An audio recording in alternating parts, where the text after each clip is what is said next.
Salut les marques, salut les smarts, bienvenue dans Catch Up, je suis Ringside, vous écoutez le podcast qui transpire le catch. Toutes les semaines, on résume et on analyse les émissions de la WWE. On se retrouve aujourd'hui pour un super show de Catch Up, puisqu'on va vous faire la review, non seulement de Monday Night Raw, mais également de SmackDown. Une doublette, les deux dans la même émission. Et pour m'accompagner, l'inclassable Géliel. Comment ça va, Géliel ? Hello Ringside, bah écoute, ça va plutôt bien et bonjour à tous sur cette double review, effectivement.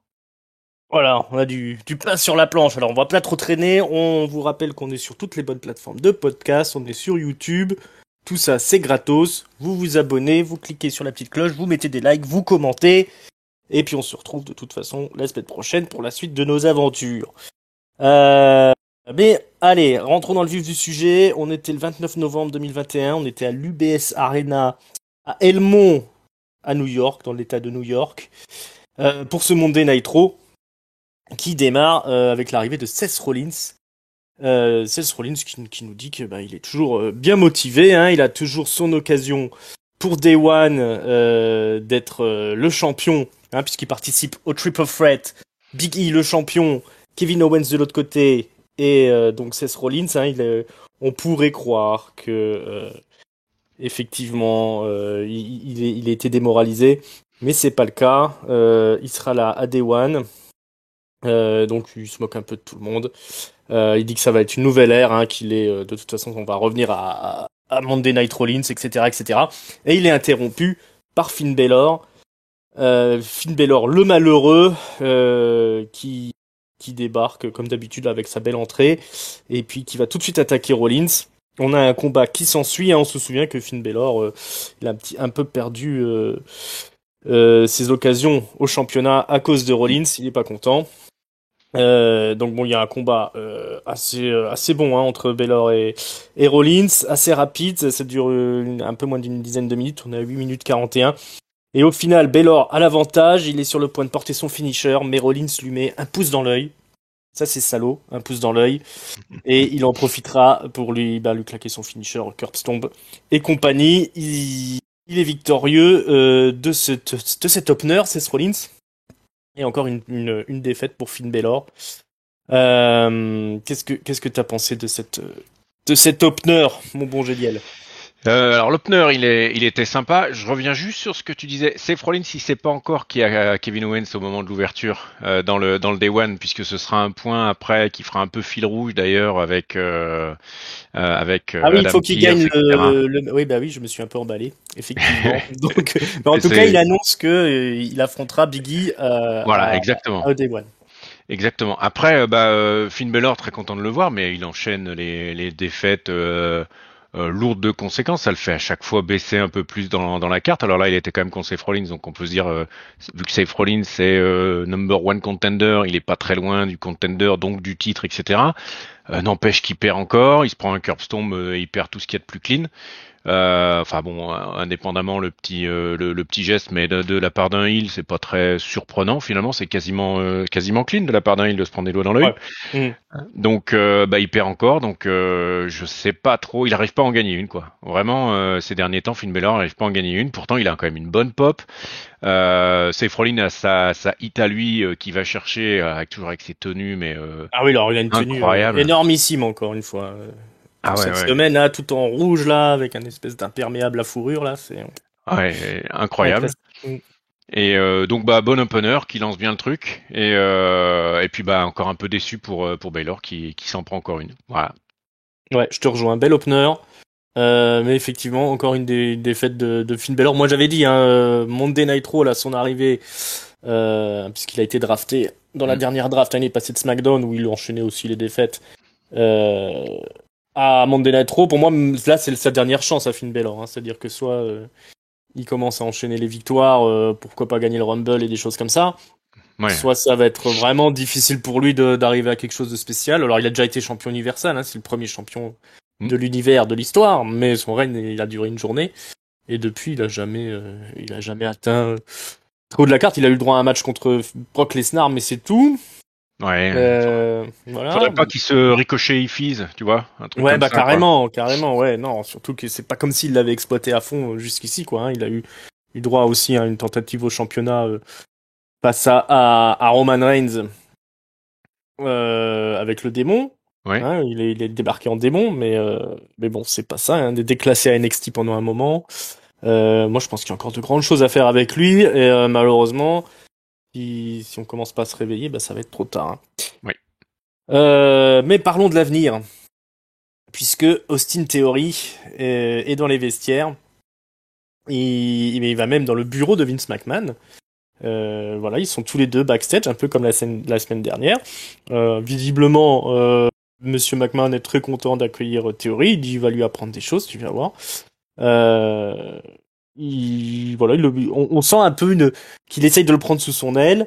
Il lui dit tiens, ce soir on va regarder Monday Night Raw, puis tu vas apprendre des trucs, voilà, notamment le côté l'imprévu, les surprises, hein, comment gérer la surprise de Monday Night Raw, parce qu'il faut toujours que le public soit surpris.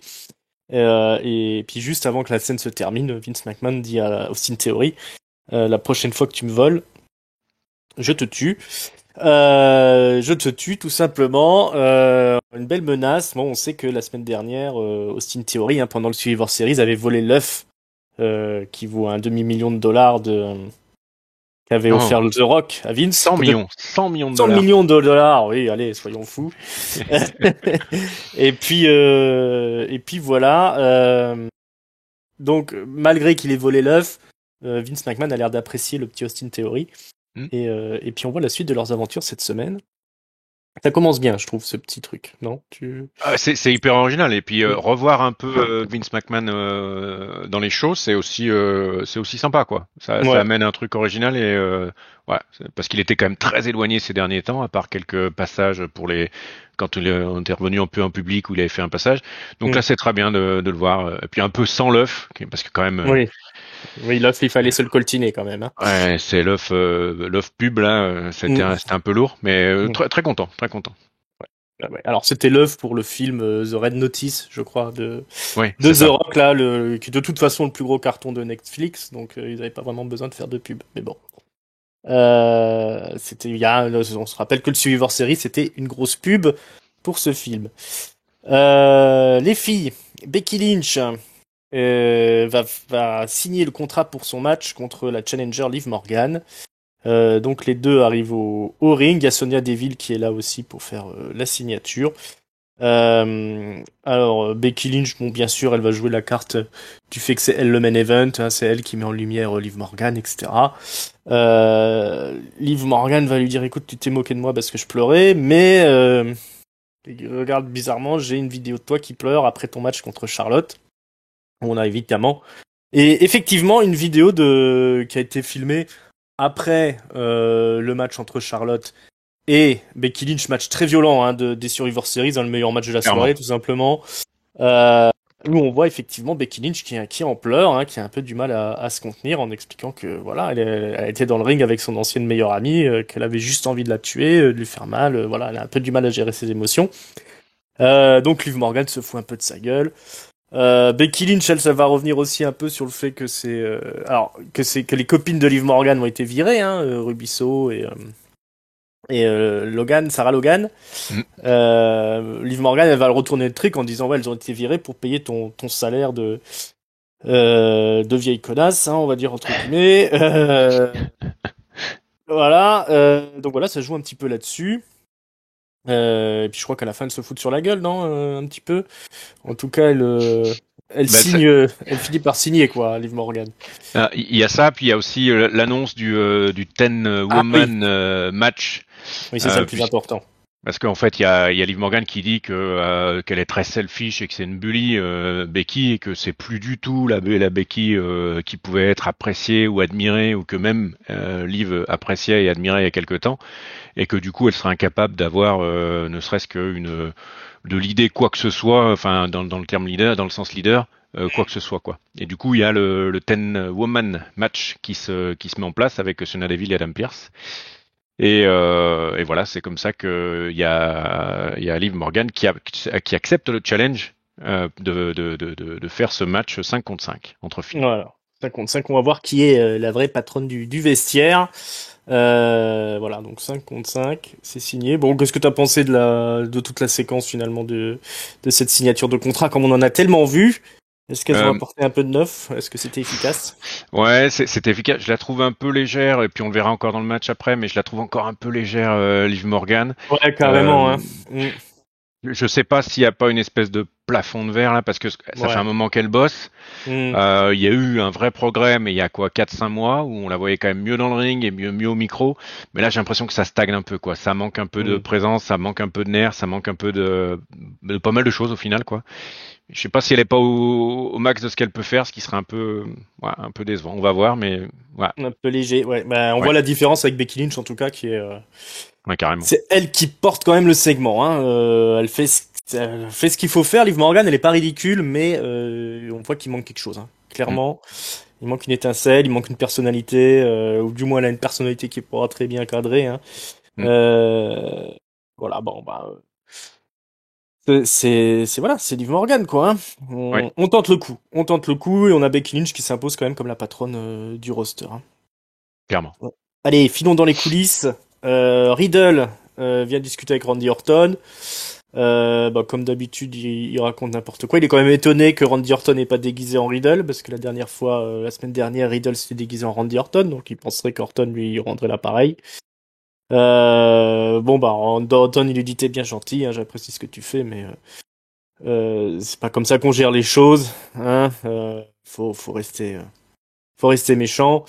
Euh, Le, le, Ensuite, le segment est très très bon, quoi. ouais, ensuite il y a Riddle qui l'écoute, mais bon, on voit que tout ça lui passe au-dessus, et puis il demande à Orton de fermer les yeux. Il va lui faire une surprise, et puis là il lui met une perruque sur la tête, une perruque blonde. Orton ouvre les yeux, il se voit, et il dit à Riddle, bah écoute, t'as 2 secondes pour m'enlever ça de la tête, et tout de suite il enchaîne sur le décompte, hein. Il lui dit alors 1. Et donc tout de suite, Riddle lui enlève la perruque. Et puis finalement, ils vont quand même vers le match. Euh, et ils affrontent ce soir Dolph Ziggler et Robert Roode. La ceinture est en jeu. Et bah, on a un match de 10 minutes, très, très, très classique, qui termine par un RKO de Orton sur Ziggler. Ziggler qui avait quand même réussi à placer le zigzag, hein, sur Orton, mais qui s'est relevé au compte de 2. Hein, ensuite, Orton esquivera un super kick pour réussir à placer son RKO. Et 1, 2, 3. Victoire des champions qui conservent leur titre. Ouais, comme tu le disais, hein, segment très drôle, très bien réussi en ouverture, puis un match sympa. Ça fonctionne bien, hein, Orton Riddle. Clairement, ça fonctionne bien et dans le comedy wrestling avec ce côté un peu sérieux mais pas trop de Orton. Là, quand il lui met la perruque et qu'il lui dit t'as 2 secondes pour me l'enlever, Mm. t'as Riddle qui lui enlève en un geste, Mm. mais enfin c'est crever de rire, quoi. Et puis donc ça marche bien. Et puis le match était sympa. Ça s'échange pas mal aussi du moveset. Il y a le comment ça s'appelle, il y a Riddle qui place 2 fois, je crois, le DDT entre les cordes de Orton. Non, ça marche vachement bien. Je trouve que l'alchimie est vraiment là. C'est la semaine dernière, hein, je crois, où Orton il fait le finisher de Ouais. Riddle. Mm, mm. Là, cette semaine, ils ont juste gagné comme ça, mais voilà, ça marche bien. Les gars s'éclatent. Je crois que tout le monde s'éclate. Et je sais pas trop où ça va aller, mais en tout cas, ils ont la ceinture, ils la tiennent bien. Et Mm. puis voilà, on passe entre les 5 minutes de vestiaire plus les 10 minutes de match, on passe 15-20 minutes, très sympa, quoi. Rien à dire. Ouais, clairement. Ouais, on sent qu'ils se font tous plaisir, hein. Dans le match, on voyait aussi que Ouais. Ziggler était content. Voilà, ils déroulaient leur catch tranquillement. Les mecs savent tous catcher, donc il y a pas de souci. Ça fait des belles performances à chaque fois. Mm. Et puis le petit duo là, il est vraiment rigolo. Alors, on retourne dans les vestiaires. On aime bien traîner dans les vestiaires cette semaine. Bah enfin tu en parlais, hein, on a un peu éventé le truc. Kevin Owens vient voir Rollins et il lui dit bah écoute, ce soir, si je gagne contre Biggie, eh ben je serai intégré au match à Day One. Et donc ce sera une triple frite, c'est avec Adam Pearce que j'ai vu ça. Rollins le croit pas, hein, il rigole. Kevin Owens lui dit, bah t'as qu'à aller voir Adam Pearce. Hein. Mm. Ce sera le fil rouge de l'émission en parallèle de Austin Theory et Vince McMahon. On a 2 fils rouges cette semaine. Et on a un moment historique puisque c'est le retour de Edge qui va arriver au ring. Alors, entre-temps, je vais un peu vite puisque Rollins a déjà, après la coupure pub, été voir Adam Pearce qui lui dit non, j'ai jamais parlé de ça avec Owens. Owens est un menteur. Rollins est rassuré. Il y a Sonya Deville qui débarque. Alors, Adam Pearce lui explique ce qui s'est passé là. Et Sonya Deville dit ah, tiens, c'est pas une mauvaise idée ça, ce qu'a pensé Kevin Owens. Mais on en restera là. Car c'est l'heure du retour de Edge qui débarque au ring. Qui nous dit que voilà, il est prêt, hein, il est prêt à affronter n'importe qui, que ce soit AJ Styles, Finn Balor, Kevin Owens, Damian Priest, Big E, qui vous voulez, hein, on est là pour faire le spectacle. Mais il est interrompu par un autre revenant, même un couple, Le Miz et Maryse, qui sont de retour et qui viennent jusqu'au ring. Puis qui sont pas très contents, hein, puisque Miz il revient en tant que star. Hein. On a un petit clip où on le voit à Danse avec les stars faire un petit peu sa prestation. Et il explique qu'il il comprend pas là. Qu'est-ce qui nous fait Edge? C'est ça sa carrière maintenant, faire des retours tout le temps, des retours de blessures. Je reviens, je me blesse, je repars, je reviens. C'est ça maintenant que ça fonctionne. Et puis direct dans le main event, pourquoi pas? Voilà, on lui déroule le tapis rouge pour son arrivée. Et lui, le Miz, qui est une star, qui a été à Danse avec les stars, rien, pas de respect, rien du tout. C'est quand même force de café. Et il engueule les fans aussi. Hein. Il dit si j'ai perdu à Danse avec les stars, c'est parce que les fans de la WWE ont juste oublié de voter pour moi, quoi. En arguant la foule, hein, directement. Bande de crétins. Et Edge, là-dessus, il dit oui, c'est ça, c'est pas faux. C'est sûr que en revenant, il y avait des chances que le Miz me tombe dessus. Mais bon, je pourrais facilement tremballer en lançant des chants Miz sucks. Ça va fonctionner, hein, évidemment. Ce qui va marcher. Il va reprendre derrière Miz sucks pendant un bon moment. Alors Miz, il est pas content. Hein, il dit que et contrairement à Edge, il n'a pas besoin lui d'aide pour arriver dans le main event. Hein, il suffit qu'il y aille tout seul. Il a été un champion WWE. À peine il y a 8 mois, il était champion WWE. Alors que Edge, ça fait combien de temps qu'il n'a pas été champion? Il explique qu'il a surpassé Edge dans toutes les catégories et qu'il aurait mieux fait de rester à la maison, hein, Edge. Alors Edge, il est d'accord un petit peu. Il dit ouais, effectivement, j'en ai plus pour longtemps. Hein, voilà, je suis plutôt en fin de carrière. Donc effectivement, maintenant, il y a un peu tout le monde qui veut m'affronter. Mais en tout cas, toi, tu passes beaucoup trop de temps à te plaindre. T'as été très loin hein, depuis Tough Enough. Hein. On se souvient que le Miz, c'est un mec qui débarque de Tough Enough à la télé-réalité.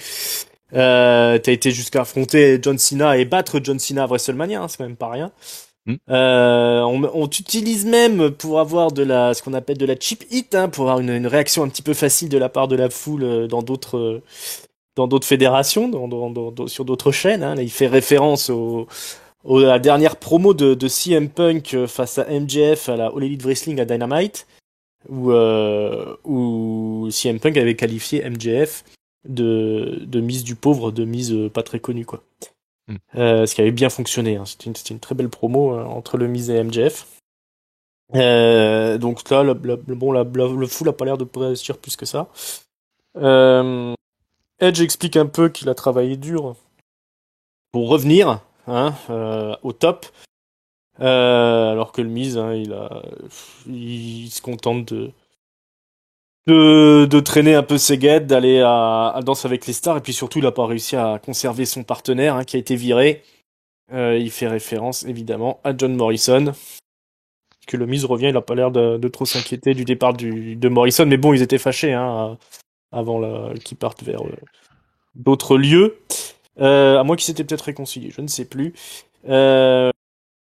Bon, le Miz, il en a marre. À partir de là, il dit maintenant on va se foutre sur la gueule. Il enlève ses lunettes de soleil, sa veste et tout. Il est parti pour se battre. Et puis finalement, il préfère s'en aller. Hein, il faisait mine de vouloir se battre et il s'en va avec Maryse. Mais en tout cas, les graines sont plantées pour une rivalité assez inattendue entre Edge et Miz, avec Maryse aux côtés du Miz. Et comme les nouvelles vont vite, on sait déjà que Beth Phoenix s'est retirée des commentaires de NXT. Donc il est fort possible qu'on ait un 2 contre 2 pour Day One. Edge, Beth Phoenix contre Intergender. Intergender avec le Miz et Maryse de l'autre. Voilà, qu'est-ce que t'as pensé de cette promo? Est-ce que t'es emballé par un Miz Edge? C'est pas forcément, enfin, j'ai bien aimé le segment dans l'histoire et le retour de Edge. Moi, j'aimerais bien le voir confronté justement pas forcément à des anciens, mais plutôt à des nouveaux pour qui work un peu pour les nouveaux, etc. Donc toute la phase avec Orton m'avait pas plu plus que ça. Là, avec Seth Rollins, c'était quand même déjà vachement plus sympa avec Mm. Roman Reigns aussi. Là, on revient sur un truc un peu plus convenu. Par contre, si on part sur effectivement les deux couples qui se foutent sur la tronche, c'est un peu original. Mm. J'ai trouvé ça sympa. Bon, effectivement, il va chercher vachement, Edge va vachement chercher The Miz sur le Danse avec les stars en se foutant de sa gueule. Il lui dit aussi, je l'ai trouvé assez honnête et puis assez honnête sur le fait de dire, il dit, hein, il a pas une fenêtre énorme pour venir catcher, Mm. mais il le fait parce qu'il adore ça. Il a fait tout ce qu'il fallait pour être capable encore de le faire, et même s'il sait tout à fait que ça va pas durer longtemps, et que voilà, il dit aussi que la grosse différence entre lui et le Miz, c'est que tout ce qu'il fait, c'est pour pouvoir catcher sur cette petite fenêtre qui sait qu'il va se refermer un jour et dans pas forcément longtemps, Mm. alors que le Miz, c'est uniquement pour faire de la notoriété, pour faire de se mettre en avant, etc., etc. Donc là, c'est là où ça énerve vraiment le Miz, et puis il veut se mettre sur la tronche, mais finalement, bah, effectivement, il lâche il fait un drop mic, et puis il s'en va. Alors il est bien, il se récupère une bonne hit, une cheap hit, effectivement en se barrant le Miz. Et puis Edge reste sur le ring avec sa musique qui démarre. Alors Edge Miz, ça me dit pas. Double le couple, pourquoi pas? Parce qu'en plus j'ai entendu dire que Maryse était là peut-être pour un moment. Alors ça va peut-être aussi dire justement que ça va nous amener jusqu'à Day One pour ce tag team intergender. Pourquoi Mm. pas? Pourquoi pas? Pourquoi pas? On l'aime bien, Maryse, hein, de toute façon.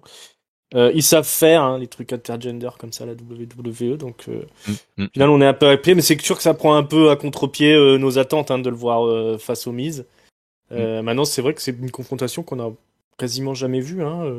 Ils ont dû s'affronter quelques fois en début de carrière, mais je n'ai pas souvenir d'une grande rivalité Miz-Edge.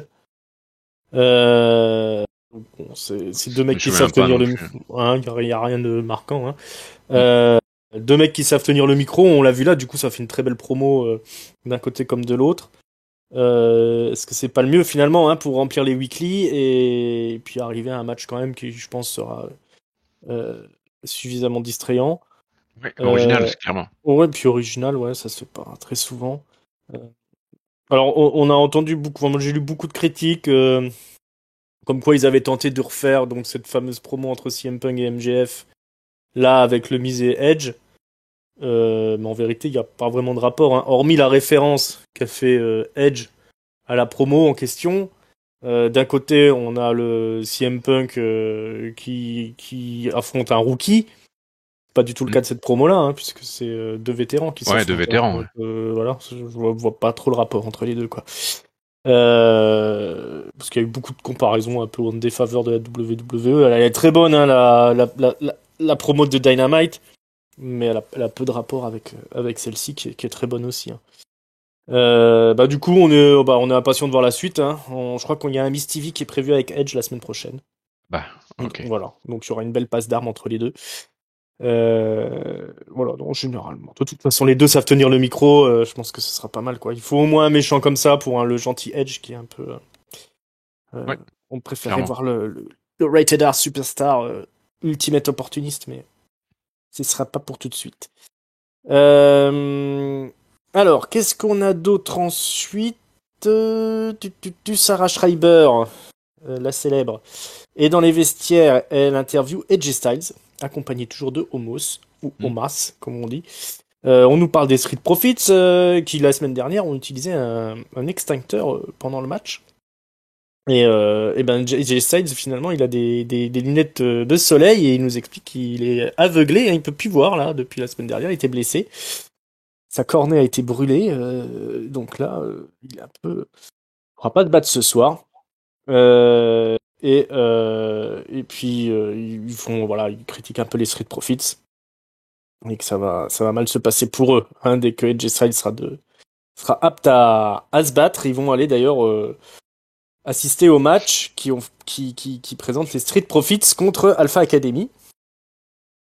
Donc Styles débarque aux commentaires. Alors c'est assez drôle, hein, parce qu'il reconnaît pas les gens qui lui parlent. Hein. Il dit qui me parle, c'est qui. Il y a Corey Graves qui fait le lèche-bot là à 200%. C'est assez drôle. Omos qui reste debout là, qui attend.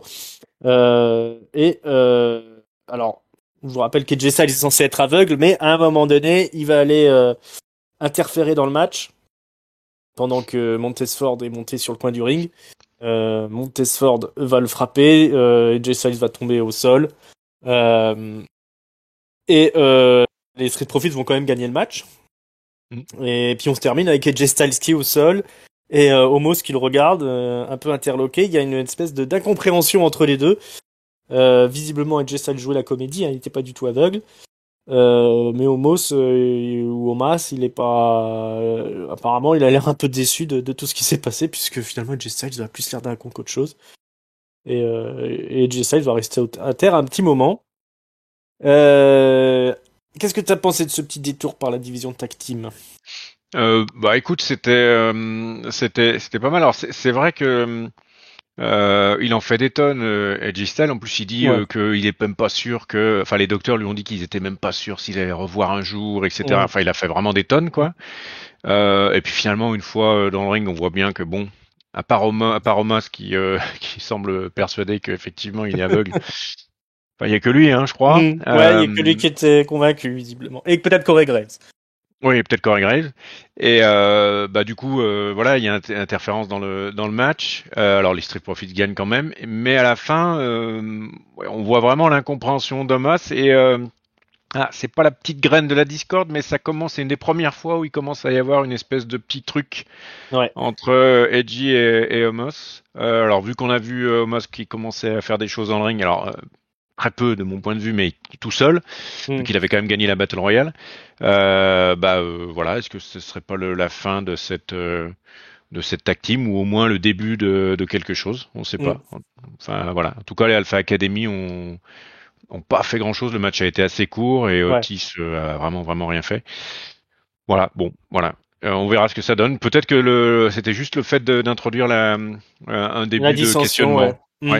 Dans la tag team. C'était ça. Assez alléché quand même par un AJ Styles Omas. Ça peut être vraiment sympa. Hein. Et alors par contre, que ce soit les Street Profits ou l'Alpha Academy, ça serait bien de leur créer une rivalité spéciale pour eux, parce qu'il y a quand même des choses à faire. Hein. Je pense que ce soit avec Otis ou les Street Profits. Bon, les Street Profits, on les a bien vus cette année, donc ils peuvent rester un petit peu sur le côté. Ouais, mais le New Otis, là, en mode tout énervé avec le menton en avant, il y a peut-être quelque chose à faire. Moi, je pense. Parce qu'il marchait déjà très bien dans le rôle du gros gogol qui faisait Caterpillar et tout ça avant qu'on passe en mode confinement. Donc ça a tué dans l'œuf toute son histoire. Mais c'est pas une raison pour tirer un trait définitif sur le personnage qui est quand même relativement populaire auprès de la foule, hein, et qui peut, à mon avis, avoir une belle carrière à la Rikishi quand même. Hein. Ouais, puis il est toujours impressionnant, il est toujours. Et puis il catch super bien. Hein, moi je le trouve très rapide pour son. J'ai l'impression qu'il a maigri volume. En plus un petit peu. Ouais. Il est encore plus athlétique qu'avant. Non, ça c'est un phénomène de foire. Il faut parier un petit peu sur Otis. C'est un peu le total package dans le sens gros monstre comme ça là. Donc on croise les doigts pour la suite. Voilà, on pourrait avoir un Otis Finn Balor, hein, par exemple. Soyons fous. Tant qu'à occuper les deux. Voilà. Ouais. Damien Priest, le champion US, met son titre en jeu face à l'ancien champion à la fois US et intercontinental. Je crois qu'il a eu un petit règne de champion US. Ce bon vieux Apollo Crews, toujours accompagné du commandeur Aziz. Va y avoir un match. Mais il va y avoir des interférences de commandeur Aziz pendant tout le match. Et ça, évidemment, ça va énerver le nouveau Damien Priest qui, des fois, s'énerve d'un seul coup. Comme ça, il devient tout fou. Et puis c'est bien ce qui va se passer. Il va devenir tout fou et il va casser la gueule de Apollo Crews et gagner le match avec son finisher. Le Reckoning. Voilà, c'était un petit match un petit peu sympathique, mais c'est un peu trop caricatural, non, Priest qui s'énerve comme ça. Je sais pas ce que t'en penses. J'aime pas. J'en avais parlé la semaine dernière bien, avec Tonton. C'est pas subtil, hein. Ouais, puis c'est assez simple, je trouve, faire serrer les dents avec la baffe qui sort là. J'ai l'impression que c'est plus simple finalement de faire un heal de bas étage qu'un vrai face. Et je disais aussi la semaine dernière, Seth Rollins, tout bon qu'il est, tout exceptionnel qu'il est avec le micro, il a toujours eu beaucoup de mal à être face. C'est très dur d'être face. C'est beaucoup plus dur d'être babyface, beaucoup plus dur que d'être un heal. Je trouve, et je trouve que Priest il a quelque chose pour Priest, il avait, quoi. Je suis d'accord, tout à fait. Il avait le côté super babyface là, badass. C'est ça. Et je sais pas où est-ce qu'il l'emmène. En plus, il a les yeux exorbités là quand il s'énerve là. Ouais. Bon, on verra. C'est pas l'orientation qui me plaît le plus, mais on verra. Ouais. Ça sent un petit peu Là, pour le coup, j'aime pas cracher sur Vince McMahon, mais ça sent le Vince McMahon qui... Oh, dis donc, quand tu fais la gueule là, c'est super, on va faire du fric avec ça. Et du coup, on y a droit toutes les semaines, alors que, faire sa gueule de fou, là, il peut le faire une fois de temps en temps pendant un match, juste pour montrer qu'il est énervé, quoi. Ouais. On n'est pas obligé de créer toute une histoire là-dessus, hein. Ça arrive qu'on s'énerve et qu'on fasse la grimace. C'est un peu dommage, parce que franchement, ils étaient bien partis avec Damien Priest, et comme tu dis, surtout en babyface, même si c'est vrai que ces derniers temps, il y avait plus trop de réaction de la foule quand il était là, mais il faut trouver un bon méchant, c'est tout. Voilà, on espère qu'ils vont pas faire n'importe quoi pour ce bon vieux Damien Priest, qui quand même est arrivé très vite, très haut. Rollins dans les vestiaires est approché par Adam Pearce de son prénom, et Sonia Deville, qui viennent un peu clarifier les choses. Pearce explique que Sonia Deville a beaucoup aimé l'idée de Kevin Owens.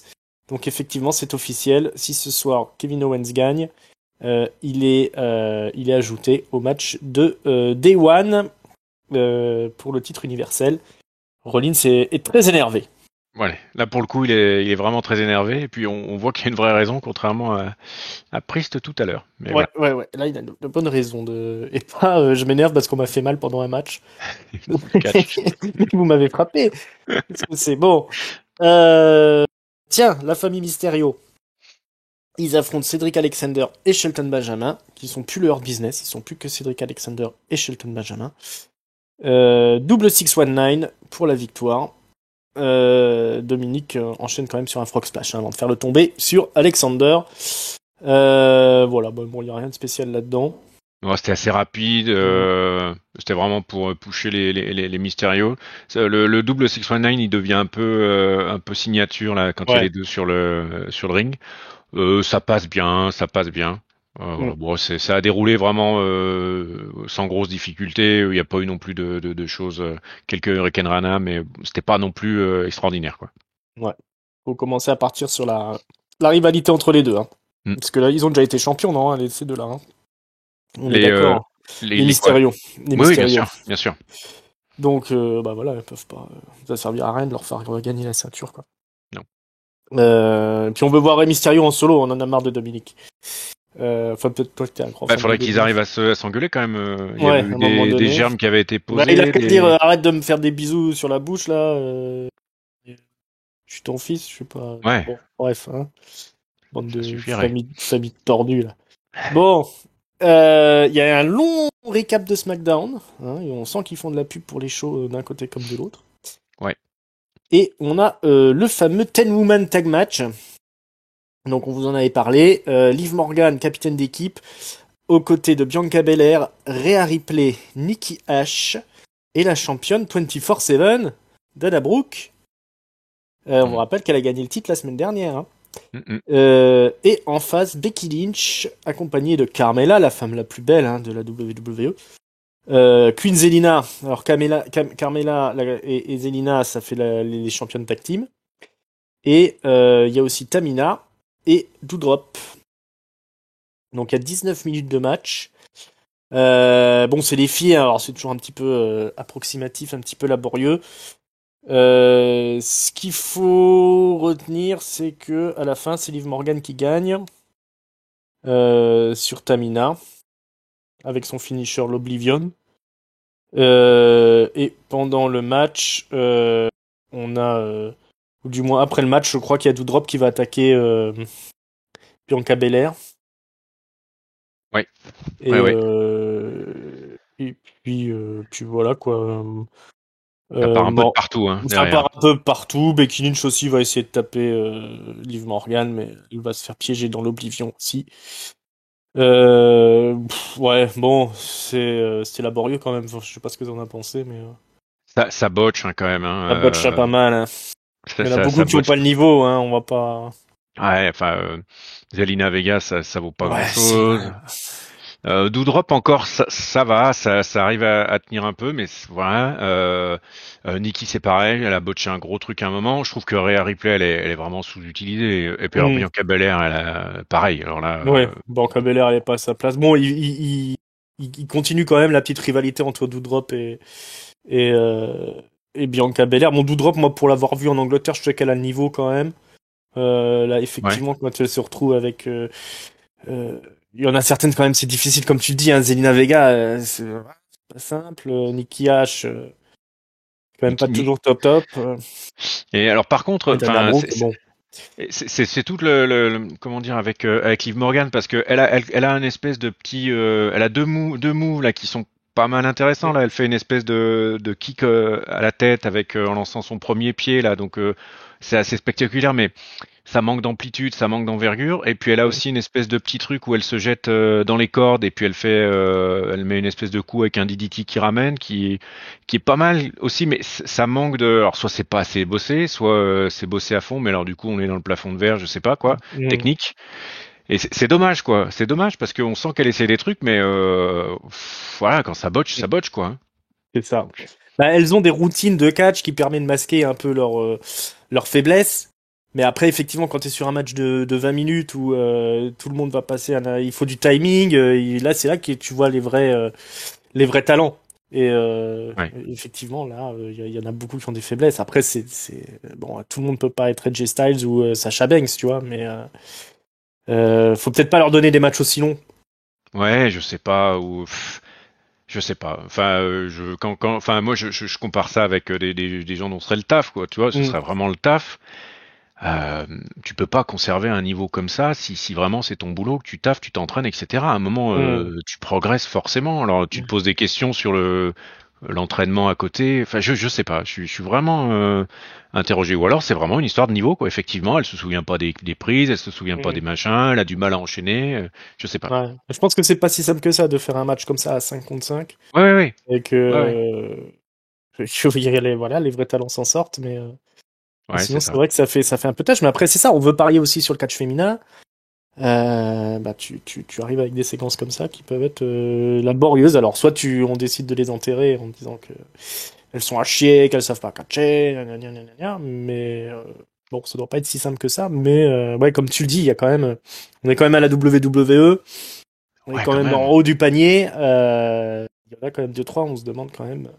Est-ce qu'elle fout la semaine, quoi, hein, Voilà, franchement. qu'est-ce que vous entraînez à quoi alors? Mais bon, bah voilà, hein, c'est trop de catch féminin. Tue le catch féminin. Euh, Ensuite, qu'est-ce qu'on a? On a On a à nouveau un petit truc un avec petit Vince. segment avec Vince et Austin Theory. Alors, il nous parle de l'élément de surprise, encore une fois, etc., etc. Hein. Vince McMahon lui explique comment ça marche l'élément de surprise. Hein. Attendez-vous à... Je trouvais ça assez sympa d'attendre l'inattendu, de se préparer à la surprise, de la surprise, la vraie surprise, etc. C'était assez drôle et c'est pour ça que je trouvais ça sympa qu'il soit un peu, tu vois, qu'il soit un peu à l'écran, parce que je trouvais ça sympa. Puis Théorie qui buvait un peu les paroles en mode. Ouais, voilà, on sent que Théorie comprend rien à ce que raconte Vince McMahon, parce que même nous on a du mal à comprendre où il veut en venir, mais l'important est dans l'effet de surprise. S'attendre à l'inattendu. Alors il y a un nouveau catcheur qui est annoncé, Veer Mahaan, qui devrait débarquer très bientôt à la WWE. Normalement la semaine prochaine, on devrait avoir une vidéo qui annonce l'arrivée de Veer Mahaan, je crois. Ensuite, il y a un gros package vidéo sur Bobby Lashley. On nous rappelle qu'il existe. Et Kevin Patrick dans les vestiaires interview Big E pour lui parler de est-ce que tu as de la pression du fait de l'ajout de la stipulation du match de ce soir contre Kevin Owens. Big E dit non et il s'en va. Et il dit mais je rigolais, tu voulais qu'on ait une interview et tout ça. Puis il commence à faire une belle petite promo où il dit qu'il a peur de personne, il a pas peur de Kevin Owens. Il a pas peur des Kevin d'ailleurs en général. Et puis ce soir il va régler son compte et se débarrasser du Duplicitous Scourge Kevin Owens. Elle était sympa, j'ai trouvé le segment sympa. Ouais, c'est pour une fois on avait Biggie qui se lâchait là. Exactement, qui revenait un peu. Voilà, il avait un ton de prédicateur comme ça. Hein. Vraiment impressionnant. C'est ça qu'il devrait faire un petit peu quand il arrive sur le ring. Parce que là c'est dans les vestiaires, c'est un peu dommage. Hein, quand il fait des segments au micro comme ça, tout seul au milieu du ring, il devrait s'inspirer un peu de ce qu'il fait là. Qu'on sait qu'il en est capable. En tout cas, voilà, il dit ce soir, il dit à Day One, j'affronterai juste Seth Rollins. Hein. Du grand Biggie. Allez, retour dans les vestiaires et dans le bureau de Vince McMahon, où Austin Theory, on va s'arrêter là avant le main event. Hein, il se serre la main. Vince lui dit, bah voilà, c'est bien, t'es content. Theory lui dit, bah oui, j'ai passé un bon moment, j'ai appris plein de choses. Vince McMahon il lui dit bah oui tiens qu'est-ce que t'as appris par exemple et Theory lui dit bah j'ai appris qu'il faut s'attendre à l'inévitable. Vince McMahon il dit ah oui c'est bien t'as bien appris et juste avant que Theory quitte la pièce, Vince lui met une grande tarte dans la gueule et lui dit t'as encore beaucoup de choses à apprendre mon gars. Alors une sacrée belle tarte dans la gueule. Hein. J'ai eu mal pour Austin Theory, mais alors c'était le point culminant, juste parfait du segment. Du grand Vince, du grand Theory. Est-ce que ça t'a plu tout ça? Ouais, parce qu'en plus le truc était tellement cryptique parfois le Vince et on voyait la tête d'ahurie d'Austin Theory dire ah ouais oh là là ah bon t'as rien compris ah bon et donc il fait oui j'ai bien compris et bam la tarte qui décolle. Non c'était vraiment marrant quoi. Ouais c'est surprenant, c'était s'attendre à l'inattendu. L'inattendu c'est la claque dans la gueule, mais on sent qu'il a eu mal hein, quand même Austin Theory. Il n'a pas été avec le dos de la cuillère. Apparemment, hein, Vince McMahon a des projets pour Austin Theory. On a hâte de voir la suite. Je pense que comme toi, tu t'attends quand même à un bel avenir pour Austin Theory. Il a quand même un petit peu tout ce qu'il faut. Oui. Après, moi, j'étais pas fan du perso qu'il a là, un peu arrogant avec les selfies. Mais du coup, avec une bonne tarte du patron, peut-être que ça va leur mettre un petit peu. Ça peut quoi. Donc, ça peut être sympa. En tout cas, in ring, la semaine dernière, quand il a catché, c'était très très bon quoi. Contre Biggie, ça va. Il a un gros niveau, un beau physique. On sait qu'il peut faire du comedy wrestling. On l'a encore vu là. Il peut être aussi un très bon heel. Il a quand même une gueule de babyface. Donc je pense qu'il y a beaucoup de choses à faire. Alors il a déjà participé à WrestleMania au moment du Covid. Il avait été chopé par la patrouille pour utilisation de substances illicites. Ah oui, c'est vrai. Il est redescendu à NXT assez rapidement. Donc c'est bien. C'est un peu méta aussi. Hein. En une soirée, on nous fait un petit peu la carrière d'Austin Theory qui a tout de suite les faveurs des officiels pour finalement se prendre une bonne tarte dans la gueule et revenir au point de départ. Donc, c'est pas si mal, On va voir. Allez, les semaines prochaines, on parie sur Austin Theory. Mais ce soir, le main event, c'est Kevin Owens qui affronte Big E. Donc si le titre n'est pas en jeu, mais si Kevin Owens gagne, il va à Day One dans la triple frite aux côtés de Rollins. Rollins qui débarque pour être aux côtés des commentateurs. Et Qui a on a été une... exceptionnel. Hein. Au commentaire, il a été Ouais, exceptionnel. il en a dit des choses. On a une belle tarte dans la gueule de Vince McMahon sur Austin Theory. Et ben là, à un moment donné, on va avoir Owens qui descend et qui met une belle tarte dans la gueule aussi à Rollins. Mais alors que Rollins a encore le casque sur les oreilles, quoi. Alors ça fait voler le casque, là, c'était très impressionnant. Il... Et ben c'est ce qui va forcément entraîner l'intervention de Rollins hein, un peu plus tard dans le match. Euh, Parce que Kevin Owens a un petit peu l'avantage. Hein. Il a réussi à placer sa pop-up powerbomb. Il va monter sur la troisième corde pour essayer de porter son finish. Mais finalement, Seth Rollins va monter dans le ring pour l'attaquer après s'être pris la baffe dans la gueule. Et finalement, du fait de l'intervention de Rollins, Big E va se faire disqualifier. C'est la DQ. victoire de Owens. DQ, victoire par DQ. Et donc, on a Kevin Owens qui sera effectivement dans la triple frite pour Day One. C'est ainsi que se termine le show, avec un Rollins qui est pas très content. Alors que Kevin Owens est mort de rire. Ah oui. Que son plan a fonctionné. Je t'ai bien eu, dit-il. Got you. Voilà. Donc voilà, le main event. Qu'est-ce que t'as pensé de tout ça? Je l'ai un peu éventé, mais bon. Non, mais le match était quand même très bon. Hein. Franchement, Kevin Owens mériterait largement d'être plus présent sur ce type de segment et typiquement autour des ceintures, parce que je trouve que c'est un des plus sous-cotés par la WWE, et pourtant il n'y a pas un match raté de Kevin Owens dont je me souvienne. Ouais, c'est clair.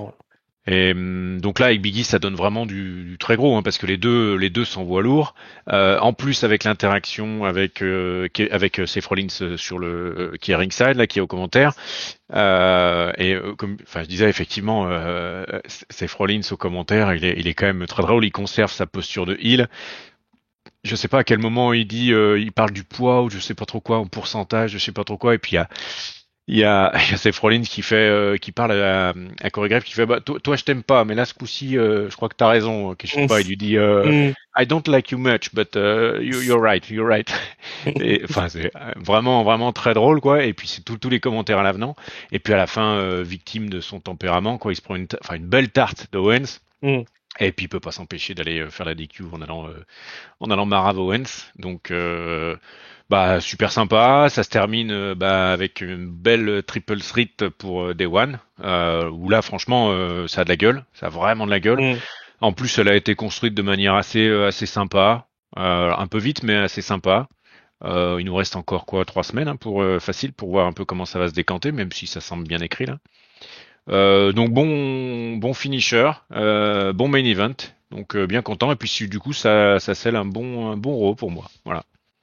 Ouais. Je te rejoins. Pas grand-chose à ajouter. On va passer au top et au flop, hein, vu qu'on a fait le tour, et puis qu'il faut encore qu'on parle de SmackDown. Top flop et note. Top flop et note. Alors, mon top ira au RK Bro avec un segment backstage plus ce match qui était assez terrible. Vraiment 15 minutes qui se sont déroulées mais comme ça, c'est vraiment bien. Très beau catch. Ça marche bien. Le flop, alors le 10 woman qui fait apparaître facile 3-4 filles qui ont pas le niveau d'être là et c'est compliqué. Donc même si j'aime bien Liv Morgan et voilà, ça reste quand même compliqué. Et puis il y en a d'autres qui ont vraiment rien à faire. Hein. Zelina Vega, faut C'est oublier. chaud, hein, Zelina Vega. Il n'y a pas le physique, pas la technique, ça fait beaucoup quoi. Ça fait beaucoup. Et malgré tout, le show se laisse bien voir et du coup je vais lui mettre un 3,25 sur ce Raw. Voilà. 3,25 sur Raw. Ouais, moi je vais rester à 2,75 moi pour ce Monday Night Raw. Il y avait effectivement du bon, mais rien Rien de sensationnel. Je vais donner mon top à la claque dans la gueule de Vince McMahon sur Austin Theory, qui était quand même mon moment fun. Le flop va aller aussi au 5 versus 5 pour les femmes, parce que c'était vraiment pas terrible. Et puis voilà. Donc un bon 275. Voilà ce qu'il en était de ce Monday Nitro. On a fait le tour du show rouge, et comme on est dans un super show de catch-up, on va aller enchaîner sur le SmackDown du 3 décembre, qui se passait à l'AT&T Center, AT&T Center de San Antonio, au Texas, pour un SmackDown historique, puisqu'il démarre avec le retour, l'arrivée au ring de Brock Lesnar.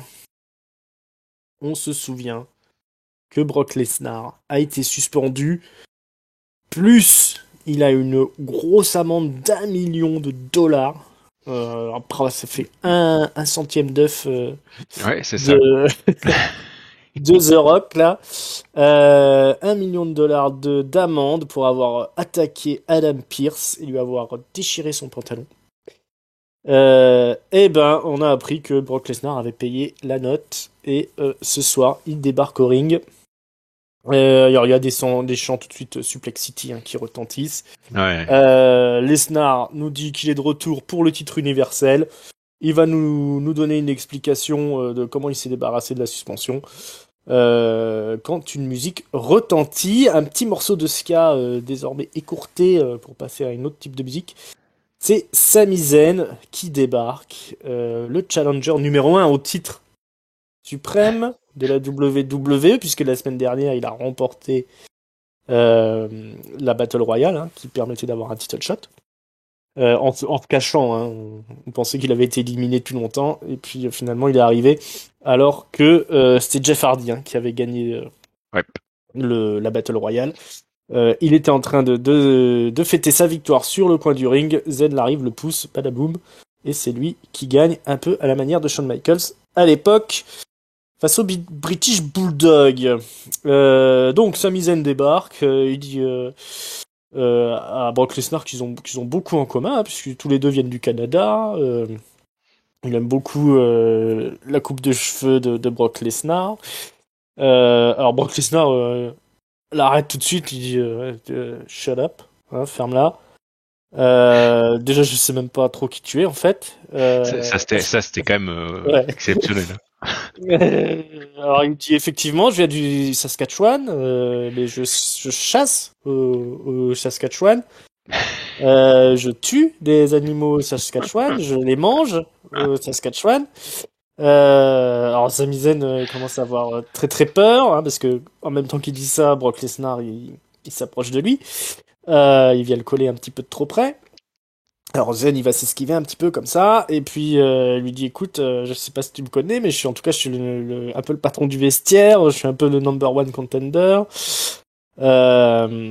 Lesnar rigole, il dit qu'est-ce que tu veux dire? Tu veux dire que depuis que je suis absent, c'est toi le number one contender? Alors Sami Zayn il dit bon écoute, je te promets de t'offrir un title shot après que j'ai battu Roman Reigns à Day One. Alors Lesnar il dit bah je comprends pas. Pourquoi tu vas attendre jusque Day One? Ils sont en train de se foutre de ta gueule en fait. Je comprends tout maintenant. Je suis de ton côté. Il faut que ce que tu fasses, c'est que tu joues ton title shot ce soir. Parce que tu vas pas aller attendre jusque Day One. Alors Sami Zayn il dit oui d'accord, je comprends, mais je préfère pas. Mais Lesnar insiste. Il dit non tu vas ce soir à San Antonio, il en profite pour avoir un peu de cheap pop. Ce soir, match de championnat, c'est tout. Maintenant, je suis fan et tout. Vas-y. Alors, Sami Zayn lui dit bah écoute, d'accord, je t'offrirai, t'es sûr, parce que je t'offrirai je te remercie, mais bon, je préfère quand même attendre. Et il a la mauvaise idée de mettre sa main sur l'épaule de Brock Lesnar. Il voit tout de suite qu'il a fait une erreur, Sami Zayn.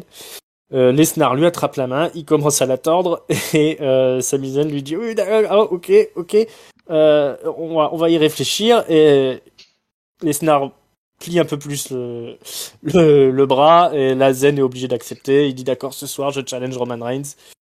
Euh, et Lesnar ensuite, il dit écoute, je serai de ton côté, hein, t'inquiète pas pour le match. Du coup, Sami Zayn devient un petit peu confiant et il dit que ce soir il gagnera le titre universel parce qu'il aura Brock Lesnar de son côté. Et juste après, Sami Zayn va aller parler avec Sonya Deville. Il lui dit à Sonya Deville que déjà il a remarqué que Adam Pearce n'était pas là. Hein, c'est Sonya Deville aussi qui lui dit. Alors, Zayn il dit bon, j'ai peut-être été un petit peu trop loin dans mes déclarations là à l'instant. Ce serait mieux qu'il y ait le match un autre soir, mais juste dans la foulée, il y a Lesnar qui arrive juste derrière lui. Et donc Sami Zayn, il est quand même obligé de dire qu'il accepte le match ce soir contre Roman Reigns. Hein. Finalement, c'est une bonne idée, hein, surtout que Sonya Deville est d'accord. Et Lesnar nous rappelle qu'il prendra le gagnant à Day One. Hein. Finalement, enfin, c'est pas qu'il nous rappelle, c'est qu'il s'impose dans le pay-per-view. Et donc, on a l'officialisation du match Roman Reigns contre Sami Zayn ce soir à San Antonio, Texas. Qu'est-ce que t'as pensé de tout ce début de show, mon bon Géliel? Écoute, j'ai vraiment adoré cet opener. Ouais, c'est génial. Franchement, je me souviens pas d'une promo aussi drôle et aussi. Je l'ai vu plusieurs fois drôle, Brock Lesnar, mais là, Mhm. en plus, il a ce côté un petit peu face, du coup un peu parce qu'il se prend une grosse pop quand il arrive. Ouais. Mhm. Et du coup, il est dans une espèce de rôle face, forcément, hein, avec Roman Reigns, et il la joue bien, il la joue vraiment bien. Et donc l'arrivée de Sami Zayn où à un moment avec une tête pas possible, j'ai dit, mais t'es qui exactement? Alors que l'autre il fait non, on a des trajectoires parallèles, à part quelques main events de WrestleMania et quelques ceintures, on est à peu près pareil, tu vois. Et mais mort de rire. Et puis il y a tout le truc où il fait mais t'es un fan, c'est ça, t'es un fan en fait, Mhm. c'est ça. Donc c'est pareil, à crever de rire. Et puis dès qu'il part sur le fait de dire non, faut que tu le fasses ce soir le match là, Mhm. l'autre il commence à faire non mais mentalement je suis pas prêt, puis j'ai un peu mal à la hanche et tout, je Mhm. me sens pas bien. Et là il y a Lesnar qui lui marche dessus quoi, c'est Mhm. excellentissime. Et puis pareil à la fin quand il va voir Sonia Deville qui lui fait ouais mais en plus Adam Pearce il est même pas là, faut peut-être pas le faire aujourd'hui le match etc. Mhm. Et puis Lesnar qui arrive et puis Sonia Deville fait si faut le faire là, puis et effectivement ça me vient de faire ouais non mais c'est bien on va le faire là aussi Mhm. c'est bien. Non, franchement, pas de catch, mais gros moment très très sympa, quoi. Vraiment vraiment très très sympa, et qui pose le fait que Lesnar sera au Day One Mhm. pour le vainqueur, quoi. Et puis aussi aussi toute la partie où ouais, je suis avec toi, je suis ton plus Mhm. grand fan et compagnie, Lesnar qui dit ça à Sami Zayn. Et puis à un moment il lui dit tu t'appelles c'est quoi Zami Mani Zami, tu sais, il se souvient plus de son nom.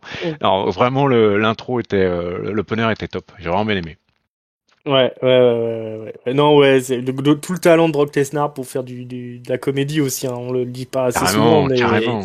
il sait nous faire rigoler aussi. De toute façon, c'est total package aussi, hein, Brock Lesnar, faut pas déconner. Hein. Il est excellent dans le ring, excellent au micro. Excellent au micro? Non. Mais il sait faire rigoler. Moi, j'avais peur quand la promo démarre qu'il se mette un peu les pieds dans le tapis parce que il a pas une très belle voix, Brock Lesnar. Il zozote Et, un peu. Il a pas une voix ouais, une qui a voix un rapport peu à son aiguë. physique. Ouais, c'est ça, c'est exactement ça. Donc c'est souvent pour ça d'ailleurs que c'est Paul Heyman qui parle à sa place, quoi. Mais là, il l'a fait sans Paul Heyman et puis c'était excellent du début à la fin. En plus, Sami Zayn, pour le type de truc comme ça, il est aussi Il est excellent. parfait, Et parfait. il est pas plus que ouais, voilà, plus que parfait. Donc il y a tout qui a fonctionné. C'était drôle du début à la fin. Alors, on va dire effectivement que c'est pas très cool pour Sami Zayn, qui se fait humilier, mais depuis qu'il est arrivé à la WWE, Sami Zayn, il nous a jamais été montré comme un grand performeur, enfin, du moins un mec susceptible d'être le champion de la WWE. Il passe quand même depuis le début pour un gars qui essaye de se faufiler vers le sommet, mais qui a pas ce qu'il faut. De toute façon, il n'a pas le physique qu'il faut, Sami Zayn. Ouais, ouais. Euh, donc voilà, il aura peut-être. On va voir ce qui se passe pour lui dans le futur. On en reparlera de toute façon dans le main event. Mais en tout cas, opener vraiment excellent avec Un grand Brock Lesnar puis un souci du détail aussi, hein. Quand il lui lève le bras et qu'il lui dit, ouais, voilà, c'est bien Sami Zayn, hein, que tu t'appelles, voilà. Sami Zayn ce soir, voilà, ça c'est excellent. Voilà, super opener pour démarrer le show. Sasha Banks affronte ensuite Shayna Baszler. Alors Baszler va essayer de lui casser le bras, etc. à Sasha Banks.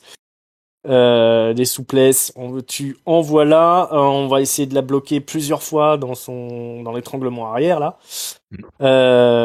Mais finalement, Sasha Banks va réussir à piéger Shayna Baszler dans un roll-up un petit peu modifié comme ça. Donc Sasha Banks a la victoire sur Shayna Baszler. Tout le talent de Sasha Banks pour mettre un peu over Shayna Baszler. Hein.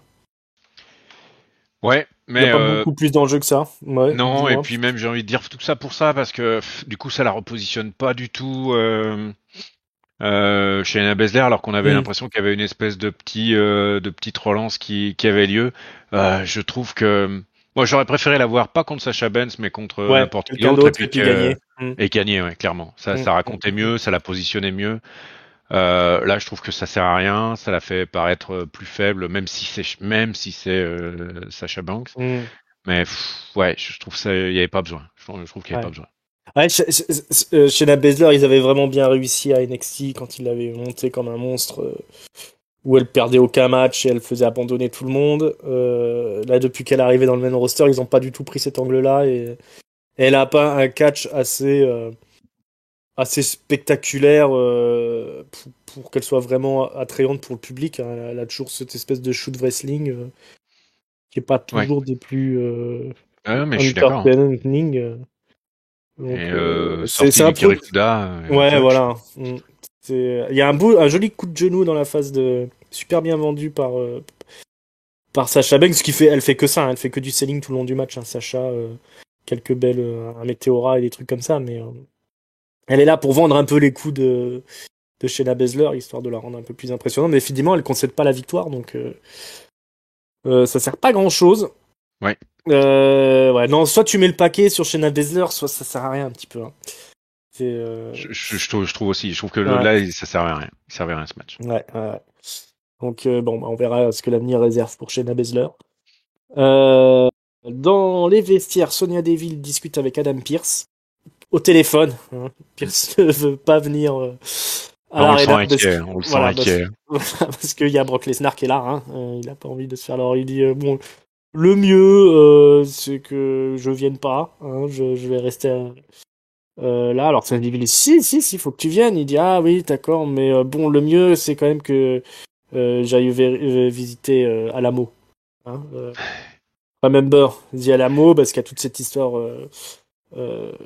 autour de Lesnar. Il veut pas venir et il finit par raccrocher. Sonya Deville est dégoûtée. On vous rappelle qu'Alamo, c'était le site d'une des plus grandes défaites de l'armée américaine. Enfin, une défaite qui est un peu une victoire aussi. Tout dépend comment on voit. Allez regarder le film avec John Wayne. Hein, c'est super. Drew McIntyre débarque, il n'est pas content parce qu'il n'était pas dans la Battle Royale la semaine dernière. Qu'est-ce qui se passe? Deville lui dit que c'est une idée de Pierce. Adam Pierce. Parce que il va beaucoup plus avancer, Drew McIntyre. Donc il dit tu diras à Pierce que je le cherche. Et avec sa grosse épée en plus. Ah ouais, avec sa grosse épée. Happy Talk. Happy Corbin et Madcap Moss débarquent au ring pour leur segment où ils reçoivent des gens. Donc ils se foutent de la gueule de Drew McIntyre et de Jeff Hardy, hein, parce que ils expliquent que Drew McIntyre il était même pas dans la Battle Royale et que Jeff Hardy l'a perdu comme un con. Madcap Moss il fait des blagues pas drôles, tout ça. Et heureusement, il y a McIntyre qui débarque avec sa musique et Angela sa grosse épée. La musique distrait Madcap Moss et Corbin. Hein, qu'est-ce qui se passe? Et Jeff Hardy débarque de l'autre côté. Il casse la gueule de Corbin en lui faisant un twist of fate. Là-dessus, il met un petit peu une claque à un twist of fate aussi à Matardi. Matardi lui met aussi un twist of fate à Madcap Moss, pardon. Et McIntyre arrive au ring et il met un Claymore Kick dans la face des deux méchants. Et ensuite, ils enlèvent leur t-shirt, ils se pavanent, ils mettent des chapeaux. Ils sont contents. Voilà, c'était Happy Talking ou je sais pas quoi avec Corbin et compagnie. Pas le meilleur moment du show, hein. Non, non. Ouais. Les deux sont quand même bien dispensables, quoi. En plus, les blagues, jeux de mots et compagnie, là. Elles sont vraiment pourries, hein. Oh là là. C'est chaud. C'est assez terrible. Par contre, pop facile pour McIntyre Ouais. et puis Jeff Hardy. Jeff Hardy. Mm. Ouais, ça marche toujours, hein, donc go, hein. Pourquoi pas. Go. Bon, c'est bizarre de les mettre en tag. Enfin, Ouais. je sais pas, j'ai l'impression qu'il va y avoir une alliance à court terme là entre Jeff Hardy et McIntyre. Ouais, ça peut. On C'est- verra. Hein. Ouais. Visiblement, il faut les occuper. C'est tout ce qu'ils ont trouvé. Bon, ils ont décidé de garder Riddick Moss et Baron Corbin là. Hein. Ils ont pas été dans les charrettes de la WWE là. Mm. Donc, bah, il faut bien les utiliser du coup. Hein. Et puis, on sait que c'est un peu l'employé du mois, hein, Baron Corbin, donc il a toujours droit à ses petits segments. Même si c'est pas forcément le mieux. Mais bon, bah, on fait avec. Mm.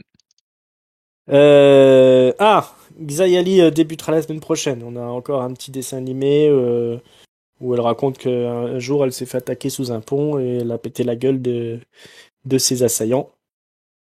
Mm. Je sais pas, t'en penses quoi toi de ces petits dessins animés là? T'as déjà Alors donné ton avis déjà, mais... le style graphique, j'aime assez. Mm. Après, voilà, ça vend un peu genre la Cosette, sauveuse de monde, etc. Ouais, Falloir assurer derrière, quoi. ouais. Faut pas que ce soit trop décevant derrière, quoi. Voilà. La Moi, je la forme est connais, là, mais le fond, non.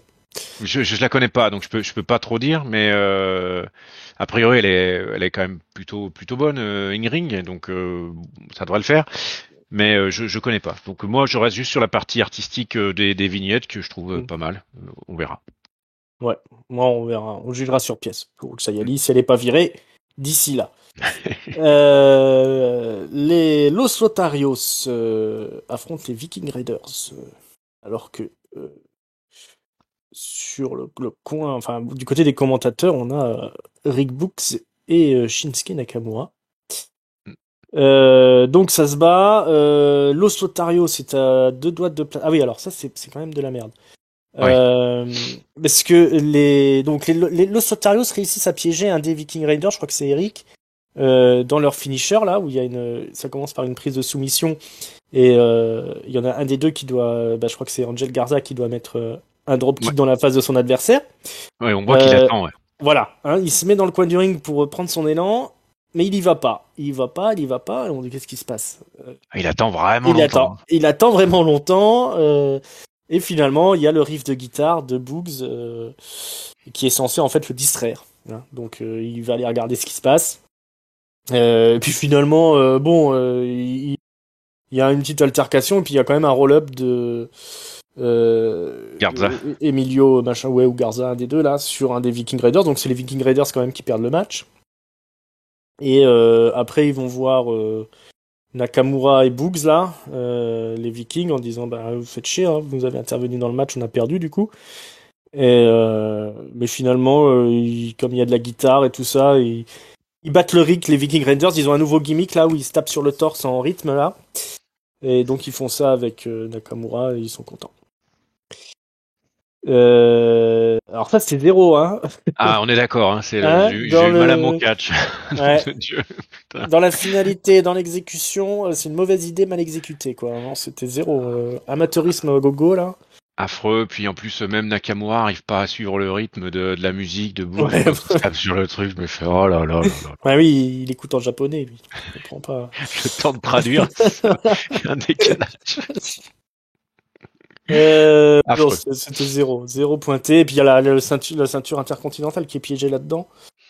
Ah Euh, oui, oui, ouais. Kidnappé là-dedans, là, c'est oh une là catastrophe. là. Et puis le fait là qu'il soit pas dans les temps. En plus, c'est deux cons là, Bugs et Nakamura qui démarrent trop tard leur connerie. Ou le mec du son, je sais pas, ils auraient pu mettre un faux son. Enfin Ah, parce bref, que là, on s'est dit, mais qu'est-ce qui branle? Ouais, Qu'est-ce qu'est-ce qui qu'il branle, fait? quoi? Pourquoi il y va pas? Qu'est-ce qu'il attend? Ah bah il attend, d'accord. Bon, bah c'est dommage pour tout le monde, hein. Mm, mm. Tout le monde passe pour un con dans cette histoire. Tiens, Kayla Braxton, en parlant de gens qui sont passés pour des cons, Kayla Braxton interview Tony Storm, hein, qui la semaine dernière s'est pris 2 tartes à la crème dans la gueule par Charlotte, parce que c'était Thanksgiving. Elle promet de battre Charlotte Flair pour le titre de SmackDown. Elle lance un challenge, hein, de toute façon. Elle s'est remis, hein, du coup, des tartes à la crème. Et elle a pas peur de Charlotte, etc. Moi, je la trouve vraiment à l'aise au micro, hein, Tony Storm. Ouais, ouais, Je ouais, sais pas ouais. ce que t'en penses, mais je trouve qu'ils ont pas besoin de faire grand-chose de plus avec elle. Elle est déjà au top, je trouve. Non, très bien. Ouais, ouais, y a rien Ouais, à dire. elle s'en sort Euh, bien. Ouais. Ouais. ça, Ils ont. Ouais, vas-y. non, non, ça passe vraiment bien et surtout que il y a du gros en face, quoi. Ouais. Et Mm. voilà, donc elle pourrait largement être, enfin tu vois, je reviens encore sur elle, mais Liv Morgan quand elle parle Mm. avec, quand on voit, quand c'était la semaine dernière, le Becky Liv Morgan où Becky ou le Liv Morgan se met à pleurer et on voit Mm. comment Becky la plie en quatre, enfin c'est voilà. Et là par contre c'est beaucoup plus équilibré entre Tony Storm et Charlotte Flair quoi, clairement. Ouais. Il y a une petite déficit de physique, mais Oui. Tony Storm, moi je trouve elle est déjà complètement au niveau du main roster, donc je pense que ça va être une des révélations de l'année, je pense quand même. Je suis content. On la reverra un peu plus tard, de toute façon. Une autre révélation de l'année, le roi Xavier Woods, qui affronte Jey Uso ce soir. Alors il y a une petite promo des Uso en début pour se foutre un peu de la gueule de tout le monde, hein, de Sami Zayn, qui va affronter Roman Reigns ce soir. Ils se moquent de Sami Zayn qui a peur de Lesnar. Ils expliquent que Roman Reigns va défoncer Sami Zayn. Alors les fans sont plutôt du côté des Usos, hein. Et il y a des chants Usos, tout le Mm. monde est content. Et il y a King Boots qui débarque, et King Boots qui est tout aussi populaire, donc ça va, on s'en sort bien. Et surtout, il a une surprise pour les gens, hein, parce qu'on lui rappelle qu'on lui a cassé sa couronne et tout et tout. Il dit ouais, d'accord, ma couronne elle est cassée, mais ce soir, j'ai quelqu'un dans mon coin, j'ai quelqu'un pour me soutenir. Et cette personne, c'est nul autre que, surprise, surprise, Kofi Kingston. Et oui, le membre du New Day, la main du roi, hein, comme on dit. Alors Kofi Euh, Kingston. mm, le fameux Kofi Kingston. Donc bah après, il y a un match entre Xavier Woods et Jey Uso. Et c'est Xavier Woods qui remporte le match. Euh, voilà. Après, il y a une petite brawl entre le New Day et les Usos. Voilà, le retour de Kofi Kingston. Ouais, Convaincu. ouais, clairement. Et puis Les gens même, ont popé, hein. ouais, clairement. Et puis je trouve que bah, il le tient bien son rôle Mm. King Woods. Ouais, Je moi trouve que j'adore. ça va vraiment bien. J'étais quand il y avait eu le King of the Ring, j'étais team Baylor Mm. versus Team Woods et en fait c'est voilà, c'était une super idée de le filer à King Woods, enfin Mm. à Xavier Woods parce que Mm. il l'a vraiment bien quoi. Il l'a vraiment bien. Le New Day qui se reforme un peu et voilà. Donc non franchement et puis une belle victoire de alors c'est par DQ je crois hein, mais King Ouais, Woods ouais. Il y a une intervention finalement de Jim Uso, ouais, etc., ouais. mais du coup c'est bien aussi de les faire perdre les Usos même s'il n'y avait pas de titre en jeu évidemment Mm. puisque c'était King Woods seulement. Mais non c'était très bien qu'ils en prennent une de temps en temps. Et puis une belle Ouais, pop avec Xavier Woods et Kofi Kingston. Bon ouais. moment, c'est pas trop long, bon moment. Ouais, non, il y a tout qui fonctionne. Bon, bah, c'est le haut du panier de la division tag team, hein, ça, de toute façon. Ouais, il y a pas photo non plus. Et Jimmy Uso, au micro, il est balèze aussi, hein. Ah les deux ils envoyaient quand même hein. Mm, Putain, mm. ils Alors là, s'énervaient. Hein. ils étaient énervés. Ouais. Bon, bah, il y a encore des choses à faire avec les Uso et le New Day, de toute façon. Comme je disais, hein, c'est le haut du panier. Les coulisses nous présentent Roman Reigns et Paul Heyman qui sont en train de regarder l'émission dans leur locker room. Roman Reigns a remarqué que Kofi Kingston était de retour et que Adam Pearce n'était pas là. Et Roman Reigns remarque qu'il y a beaucoup de choses dont il n'est pas au courant, hein, finalement. Donc il demande à Eman, tu savais que Lesnar il allait venir ce soir? Alors Eman dit non, je sais pas. Pourtant bon, ça fait 3 semaines que c'est annoncé, mais c'est pas grave. Roman Reigns promet de défoncer Sami Zayn ce soir et Lesnar dès qu'il aura l'occasion. Dans les vestiaires aussi, le New Day discute avec Alia et il peut promettre de défaire les Usos à Day One et de devenir les nouveaux champions. La tenue de Alia, je suis pas sûr que tout le monde puisse la porter quand même. Hein. C'est tendu, hein. Ouais, effectivement. Avec les fils sur le côté là. Voilà. C'est un certain style, il faut le physique qui va avec. C'est ça. Mais on a bien compris pourquoi elle était là, Alia. Charlotte Flair est de retour. Elle démarre. Elle nous fait un speech pour dire que c'est elle la plus grande championne, qu'elle a encore fait un rendu à service à Toni Storm, parce que voilà, elle est un petit peu relevant, comme on dit, depuis qu'elle s'est pris 2 tartes à la crème par Charlotte Flair, etc., etc. Et puis finalement, elle repart vers le ring et là-dessus, il y a quelqu'un qui l'attend sous le titantron, nul autre que Toni Storm, avec une tarte à la crème ou peut-être une tarte à la mousse à raser, je ne sais pas. Mais en tout cas, ça coulait. Et elle lui met dans la face à Charlotte, et Charlotte n'est pas contente. Oui. C'est sûr. C'est sûr.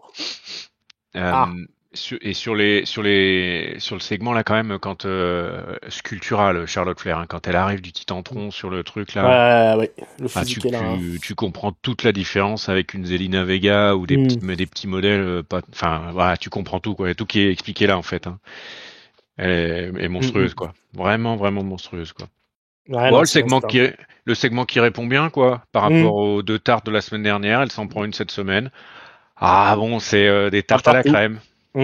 Partout balançante, on en avait peut-être marre des tartes à la crème, mais c'est la tradition, on va dire. Bon, en tout cas, on est curieux de voir le match, hein, parce que ça risque d'être un bon niveau. Toni Storm, elle a un bon niveau dans le ring, faut pas croire. Peut-être la meilleure catcheuse européenne. Hein. Sans déconner. Ça promet. Ça promet. Quelque chose qui promet aussi, c'est Ricochet, hein, puisqu'il a droit à sa propre vignette. On lui dit qu'il est le seul et l'unique Ricochet. Ouais. Je crois qu'il travaille du côté de Benevent en ce moment. Je crois que c'est une commande personnelle de tonton. De tonton Chris. Ouais, c'est ça. Il y aura Ricochet cette semaine? Oui. Bon. Bref. Mais ils aiment bien mettre des vignettes en ce moment sur certains catcheurs. Hein. Il y avait Bobby Lashley Arrow. Voilà. Ils ont fait des vignettes. Il les diffuse. À défaut d'avoir des intrigues. Sheamus affronte Cesaro. Alors ça, c'est un classique des classiques. Hein. Alors ça a duré que 3 minutes 47, je vois. Ça m'avait paru plus long. Parce qu'ils vont faire plein de choses. Hein. Ça va être très violent. Ils vont aller à l'extérieur du ring, s'envoyer dans les barricades, par-dessus les barricades. Je crois qu'on va s'exploser aussi un petit peu sur la table des commentateurs. C'était bien énergique, bien spectaculaire. Il y a Ridge Holland, protégé de Sheamus, qui regarde le match depuis les vestiaires. Et il y a surtout un moment assez poignant là où Cesaro attrape Sheamus là pour lui porter son finisher. Sheamus est en train de lui dire tu m'as toujours tiré vers le bas, je vais me débarrasser de toi, toujours tu m'as tiré vers le bas. Cesaro l'attrape là pour lui porter le finish et lui dit mais t'étais comme un frère pour moi. Il va tenter son finish mais Sheamus va esquiver et il va réussir à placer le broad kick pour la victoire. Alors l'enchaînement était très chouette, hein. Le finish était très chouette. Grosse victoire de Sheamus là sur Cesaro. Match, j'ai trouvé qu'il aurait mérité quand même. Alors sûrement plus de temps, même si je trouve que en 3 minutes 47 ils ont réussi à raconter tout ce qu'ils avaient à raconter. Mais pour moi ça aurait mérité une place en pay-per-view vu l'historique entre les deux. Je sais pas ce que t'en penses, mais il y a quelque chose d'assez spécial dans ce match. Hein. Ouais, clairement, le truc c'est que du coup c'était hyper dense quoi. Ils ont balancé du début à la fin, en fait. Ouais, ça a pas arrêté. In-ring, en dehors, etc. Et c'était quand même ultra violent. Et alors le passage à la fin où ils s'apostrophent tous les deux en mode souviens-toi, etc. Parce qu'il faut quand même se souvenir que le bar, voilà. Ouais. C'était quand même un Souvenez-vous de sacré. la grande équipe The Bar qui avait démarré aussi avec un match au meilleur des 8 matchs entre Cesaro et Sheamus. Hein. Ça partait déjà de gros affrontements dès le début. Après, on était parti sur la tag team. Ils avaient fini par se mettre en tag team et on a vu cette tag team légendaire qui était. Non, c'était très très bon et puis là c'est vrai qu'il y avait un peu d'émotion, mais avec un peu plus de temps, il y aurait peut-être eu moyen d'apprécier, de souffler un peu, même pour eux, même si sur 4 minutes ils ont tous les deux le cardio pour le faire, c'est pas le souci. Ouais. Mais ça s'apprécie mieux avec un peu de temps mort, en disant waouh, etc. Voilà, ça pouvait être mieux. Maintenant, voilà, le bar, ça fait un peu affrontement final et ça fait un peu victoire finale en fait de Sheamus dans ce cas-là, dans ce cas-là. On verra ce que ça donne, hein, si ça explique quelque chose d'autre que juste ça. En tout cas, c'était intense et très sympa. Très sympa.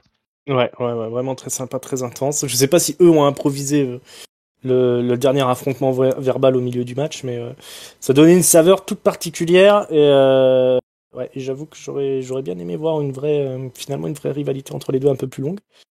On verra bien ce que ça donne. Le but ici est quand même de travailler Ridge Holland quand même si Michael Cole a pas mal mis over Sheamus en expliquant que il était quand même peut-être le plus sous-estimé de la WWE puisqu'il a tout gagné, ce qui est pas faux. Et ça pourrait être un candidat très crédible face à Roman Reigns. Hein. Oui. On adore Sheamus, on adore Cesaro. Qu'est-ce qu'on a d'autre alors, Sami Zayn qui fait son entrée, on arrive au main event. On arrive au main event. Ça y est, un main event très particulier, puisque Sami Zayn débarque. Ah non, on va avoir un petit segment quand même dans les vestiaires avec Naomi. Ah oui, Naomi. Qui vient voir Sonya Deville. Alors, elle lui rappelle que la semaine dernière, elle a gagné son match, Naomi. Elle était venue un petit peu se pavaner devant Sonya Deville, là, qui était aux abords du ring pour le match. Donc là, Naomi, elle lance le challenge. Elle dit maintenant, il va falloir qu'on s'explique. Qu'est-ce qui se passe? T'as peur ou quoi? Alors, Sonya Deville, il dit d'accord, je peux éventuellement accepter ton challenge, mais rappelle-toi que je suis la patronne ici, quand je suis en costume. Parce que quand même, faut pas déconner. Mais Naomi, elle lui dit, alors ça explique pas, qu'est-ce que tu fais? T'acceptes le challenge ou pas? Alors Deville, il dit, ouais, peut-être, et là, elle lui met une grande claque dans la gueule. Violente. Violente aussi, c'est la semaine des claques dans la gueule. Cette semaine, ils ont dit, on va mettre des claques dans la gueule. Naomi revient tout de suite à l'assaut, elle fait mine de lui mettre une claque, mais elle se tape dans la main plutôt. Elle se contient, parce que le but, c'est de pas frapper Sonya Deville qui après tout est l'autorité. Mais elle lui rappelle bien, elle lui rappelle bien. Et donc Naomi se retient, mais elle s'est pris une bonne baffe et puis on apprend qu'on aura le match pour la semaine prochaine normalement. Naomi contre Sonya Deville. Pour le coup, joli petit segment, je trouvais. Ouais, clairement. Et puis ça devient intense, quoi. Ouais, c'est ça. Ça devient intense. On sent la haine, c'est bien goupillé. Pareil, peut-être ça méritait sa place en pay-per-view. Enfin, on verra peut-être la qualité du match pour juger. Je sais pas trop, il me semblait qu'elle avait... je sais pas ce que ça va donner avec... parce que la dernière fois, elle avait quand même... elle avait un peu feinté en ayant Shayna Baszler à ses côtés, Sonya Deville. Ouais, peut-être qu'elle va envoyer quelqu'un d'autre encore à sa place. Ouais, je sais pas. Voyons voir. Ils nous refont la même histoire. Bon, bref. On verra bien. En tout cas, on touche au but dans cette histoire. Alors, le main event, Sami Zayn est dans le ring. Il prend le micro. Il explique que ce sera sûrement la plus grande nuit de sa carrière. Il promet de remporter le titre. Et il promet surtout de ne pas remercier les fans. La seule personne qu'il a à remercier, c'est Brock Lesnar.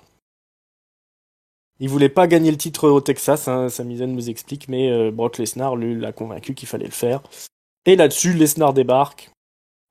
Donc Sami Zayn fait style de le remercier. Il dit qu'il aura une des meilleures chances de remporter Roman Reigns s'il a Brock Lesnar de son côté. Et puis il explique malheureusement que même si Lesnar il a un peu un mauvais une mauvaise track record comme on dit, un mauvais palmarès face à Roman Reigns. Ça, c'est ce qu'il aurait pas dû dire, Oui, puisque Lesnar va attraper Sami Zayn, le foutre sur ses épaules, et puis lui placer un F5 des familles. Enfin, il va lui faire 2-3 souplexes dans la gueule. C'est l'heure de Suplex City, il défonce Sami Zayn, tout simplement. 2 F5 pour bonne mesure, parce que le public en demandait, c'est ça. évidemment. Et puis là-dessus, il s'en va, Brock Lesnar, voilà, il a fait son taf. Sami Zayn est séché au sol. C'est le moment que choisit Roman Reigns pour débarquer au ring. Il récupère Sami Zayn. Je sais pas, je crois qu'il lui fait un spear, puis après Ouais, il le met la guillotine tout de suite, ouais. Et, ouais, c'est ça. C'est-à-dire que Sami Zayn est dans le coin, séché par ce qu'il a reçu de ah oui, Brock Lesnar. L'arbitre va quand même voir s'il est encore vivant. Et puis ouais, le match se lance. ouais, parce que Lesnar l'a positionné debout dans le coin du ring. En C'est fait, ça. il l'a relevé, puis il l'a mis dans le coin du ring pour qu'il tienne debout. Et ouais, l'arbitre lance le match, et puis je crois que c'est Spear guillotine, tout simplement. Ouais, c'est tout, c'est tout. C'est tout. Il tape tout de suite, Sami Zayn qui sait plus où il est. Et donc, on a une belle victoire de Roman Reigns qui célèbre sa victoire avec les Usos. Et donc, on aura Roman Reigns contre Brock Lesnar pour Day One, c'est officiel. Et c'est ainsi que se termine ce show bleu comme les couleurs de SmackDown. Qu'est-ce que t'as pensé de ce main event assez inhabituel, on va dire? Ah oui, clairement inhabituel. Mais intéressant.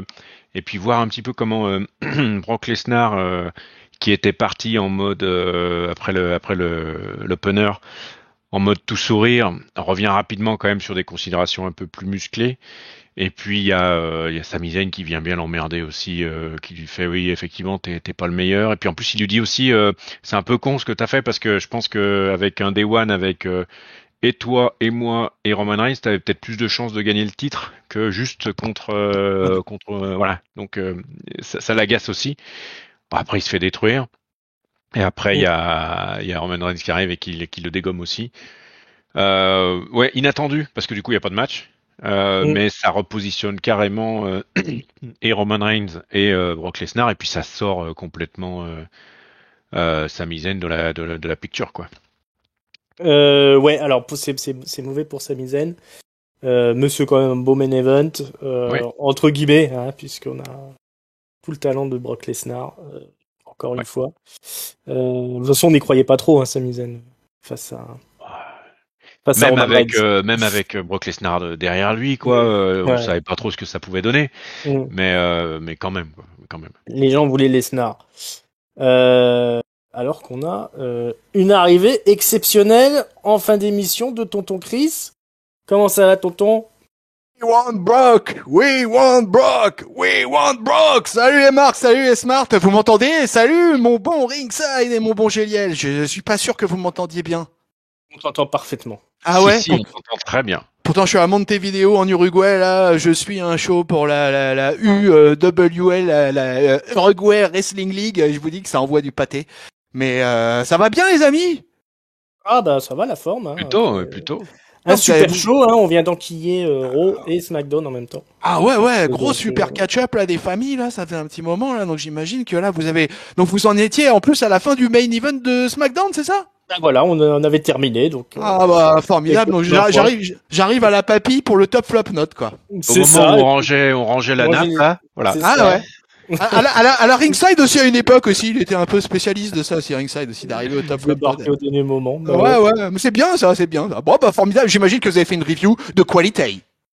Oh, plus que ça. C'est une review historique. C'est peut-être le meilleur catch-up qui ait jamais été fait, mais on laissera le public juger. Le meilleur super catch-up de l'histoire, il y en a eu quelques-uns quand même dans l'histoire, donc oh putain, j'attends les statistiques dans les commentaires.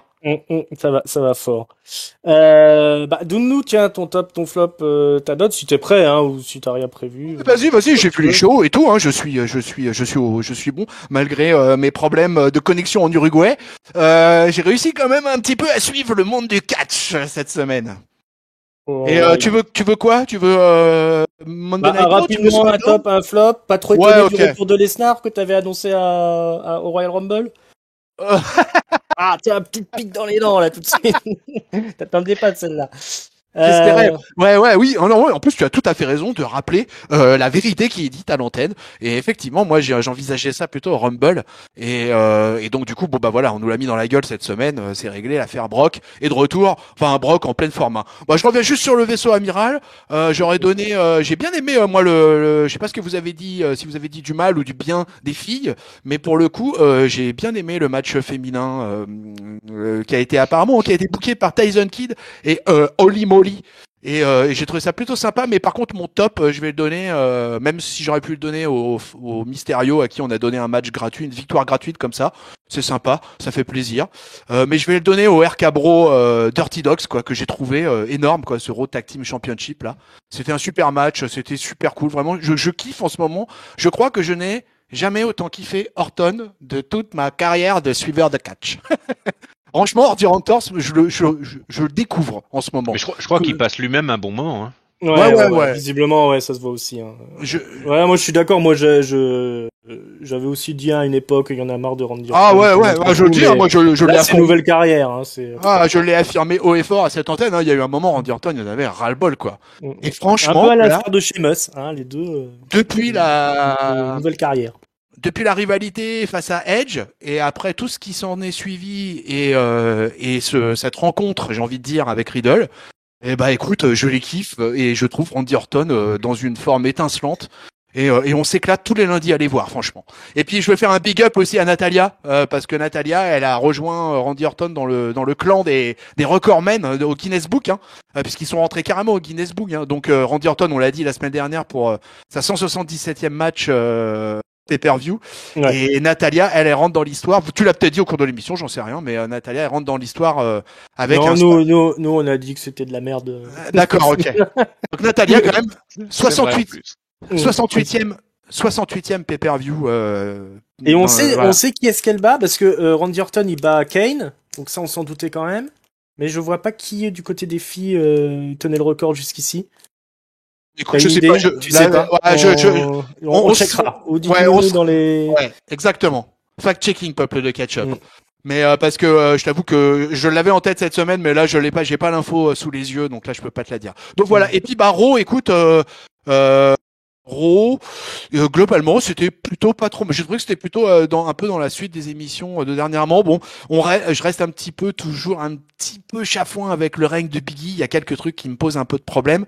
Je suis un peu inquiet pour Kevin Owens aussi, quoi. Va-t-il rester ou pas à la WWE en ce moment? C'est un petit peu le suspense là. Mais par contre, pour le coup, moi je trouve que Raw c'était pas mal et moi je vais lui mettre un 3 à ce Monday Night Raw. Et puis Friday Night SmackDown, je vais te laisser dérouler et puis je donnerai après quoi. Alright. Alors, je vais commencer moi pour SmackDown. Je vais donner mon top à Brock Lesnar qui a été juste parfait tout au long du show, du début à la fin. Mon flop, je vais le donner au fameux match Los Lotarios contre Viking Raiders avec l'intervention à contre-temps de Shinsuke Nakamura et de Boogs, dont on commence à en avoir ras la casquette de ces deux-là. Je vais donner au show un bon 3. C'était bien cool. Surtout, voilà, un bon retour de Brock Lesnar qui remet un peu l'église au milieu du village. C'est dommage pour Sami Zayn, mais on n'y a pas cru 30 secondes de toute façon. Alors Sami Zayn, c'est un peu comme Kevin Owens, hein, on s'inquiète du départ de Kevin Owens. On s'inquiète aussi du départ de Sami Zayn. Moi, je vous dis tout de suite que je serais très triste s'ils s'en vont parce que pour moi, c'est vraiment des gros apports à chaque fois. Même si y a rien qui est fait vraiment avec eux. Généralement, quand ils sont à l'antenne, c'est cool. Et si on perd les deux là, derrière, il y a plus grand monde pour faire le spectacle. Donc, du moins dans les weekly. Donc voilà, je suis très inquiet là-dessus. Je partage ton inquiétude. Voilà. Géliel, tu vas peut-être donner ton flop. Ouais, mon top, je vais le donner à l'autre tag team, parce que c'était quasiment une tag team, donc à Sami Zayn, qui a été hyper bon, et Lesnar a été aussi bon parce que Sami Zayn a été aussi bon. Ouais, c'est peut-être ça aussi, Sami Zayn qui l'a porté. Hein, faut dire. Voilà, pourquoi il faut pas qu'il parte, Sami Zayn. Faut pas partir. Super alchimie entre les deux, quoi, en tout cas. en mode comédie, c'était très très bon. Donc mon top à Sami. Mon flop, je l'aurais bien mis effectivement à ce match complètement raté là, mais tu l'as pris.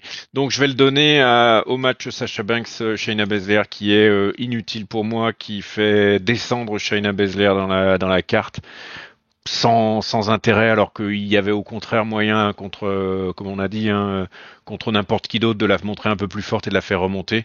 Elle perd quasiment clean sur un roll-up de tout pourri contre Sasha Banks, sans intérêt pour elle, pour le match, voilà, sans intérêt. Et ma note, je vais mettre un 3,25 comme l'euro. Voilà, 3,25. Allez, ouais, je trouvais que c'était un petit peu équivalent les deux. Voilà. C'était un peu équivalent.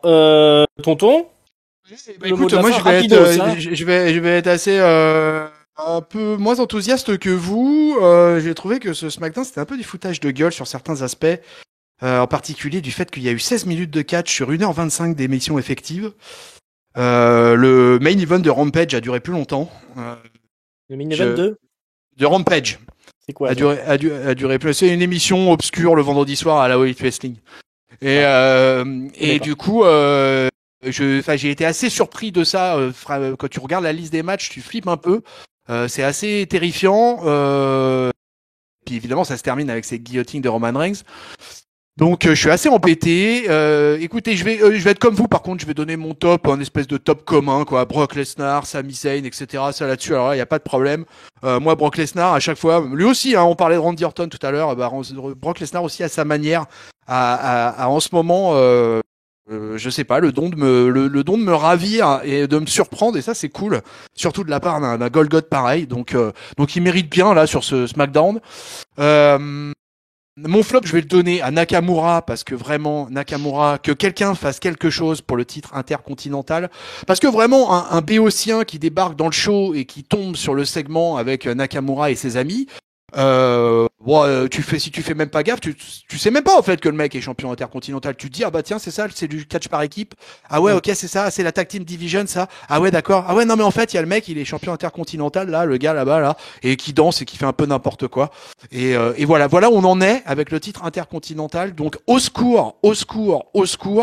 Donc on lui dégage très très vite ce titre des hanches et qu'on les balance définitivement dans la tag team division et puis qu'on n'en parle plus, merde.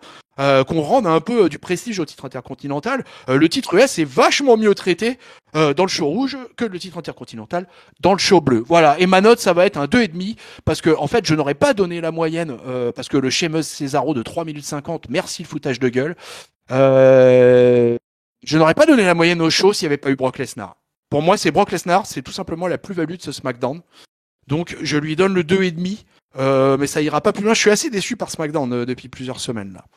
Donc voilà concernant la WWE de la semaine dans ce super catch-up. Super catch-up. Et oui, un sentiment de dépossession un petit peu du côté du show bleu. Si vous aussi vous le ressentez, catch-up est là pour vous. Bon, comme on vous l'a dit en début d'émission.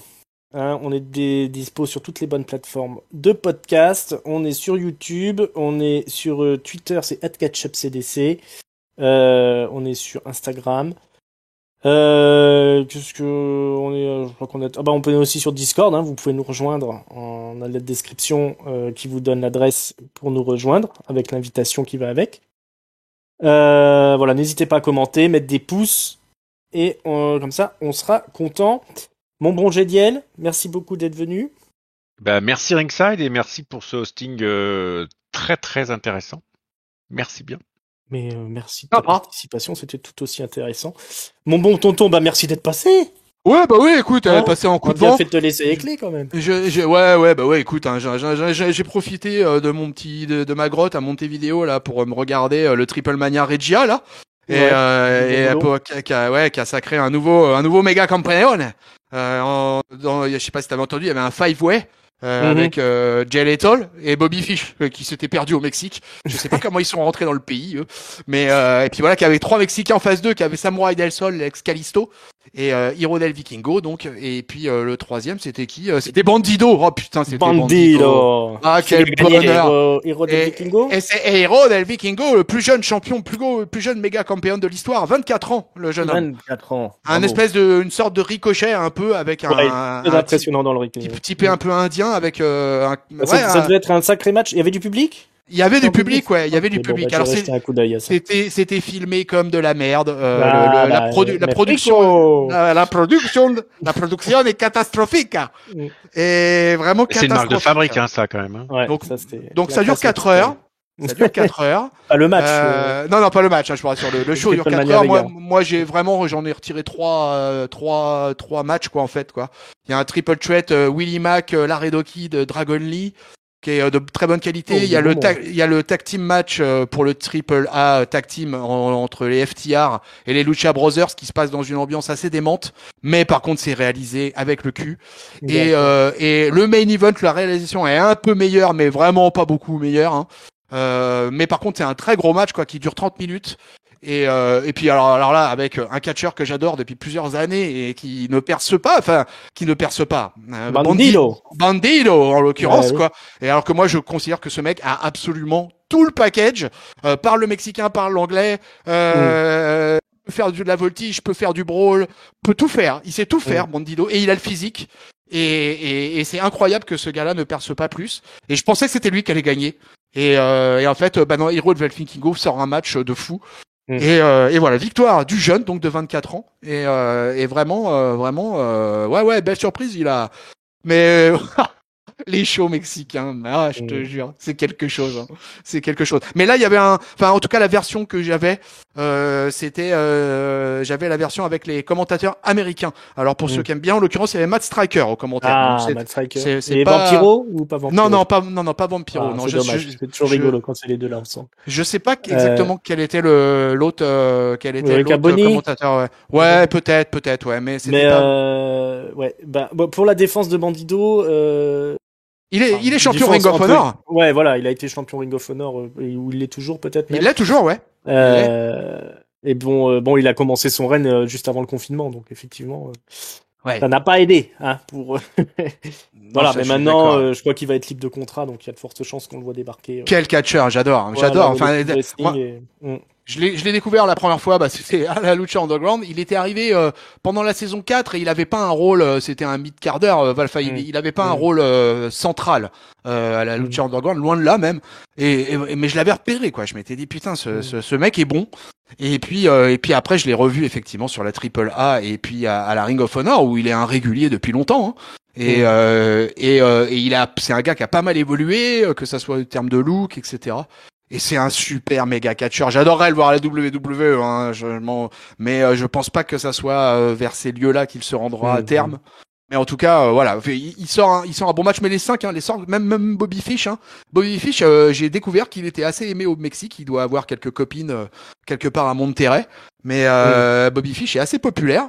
En fait, les deux catcheurs américains étaient pas détestés par le public, tu vois. C'était bizarre, parce que Jelital, il est noir. Hein. Le Mexicain, il pas trop. Hein. Mais pour le coup, j'ai remarqué. Hein, mais bon. Pour le coup, l'ambiance était plutôt assez festive en fait pendant le combat. Bon. Oui, c'était pour la bonne ambiance. Mais ils étaient après de sortie les Mexicains. Après, si vous voulez voir des trucs complètement délirants, voyez l'avant-dernier match en fait, avant le main event, il y a un tag team match où ils sont à je sais plus combien contre je sais plus combien, avec Psycho Clown et compagnie, quoi. Et là, ça part avec le roi Scorpion, avec des néons, des trucs comme ça. Ouais, la Park Junior.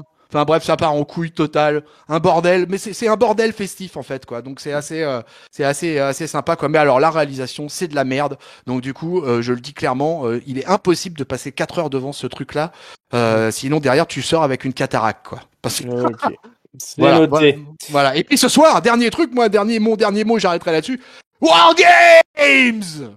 Ah, c'est ce soir. Putain, oui. Okay. Bon Wargames alors les enfants. Hein. NXT 2.0, les rookies contre les vétérans. Ah bah oui, hein, là c'est le changement de génération là. Voilà, c'est ce soir. Ce soir dimanche, donc c'est ça. Voilà, c'est dimanche. Oui, à mon avis quand ce sera publié, ce sera déjà passé. Mais bon,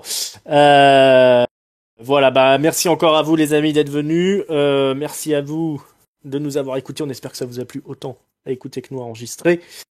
Il me reste plus qu'à vous remercier une dernière fois et vous dire ciao bye bye, vive le catch, mais surtout vive la WWE et vive Catch Up. À bientôt.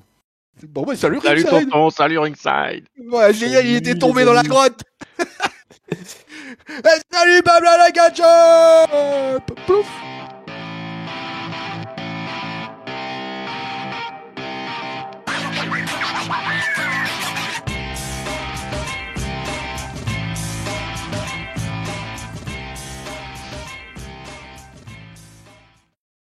Il fait chaud en Uruguay.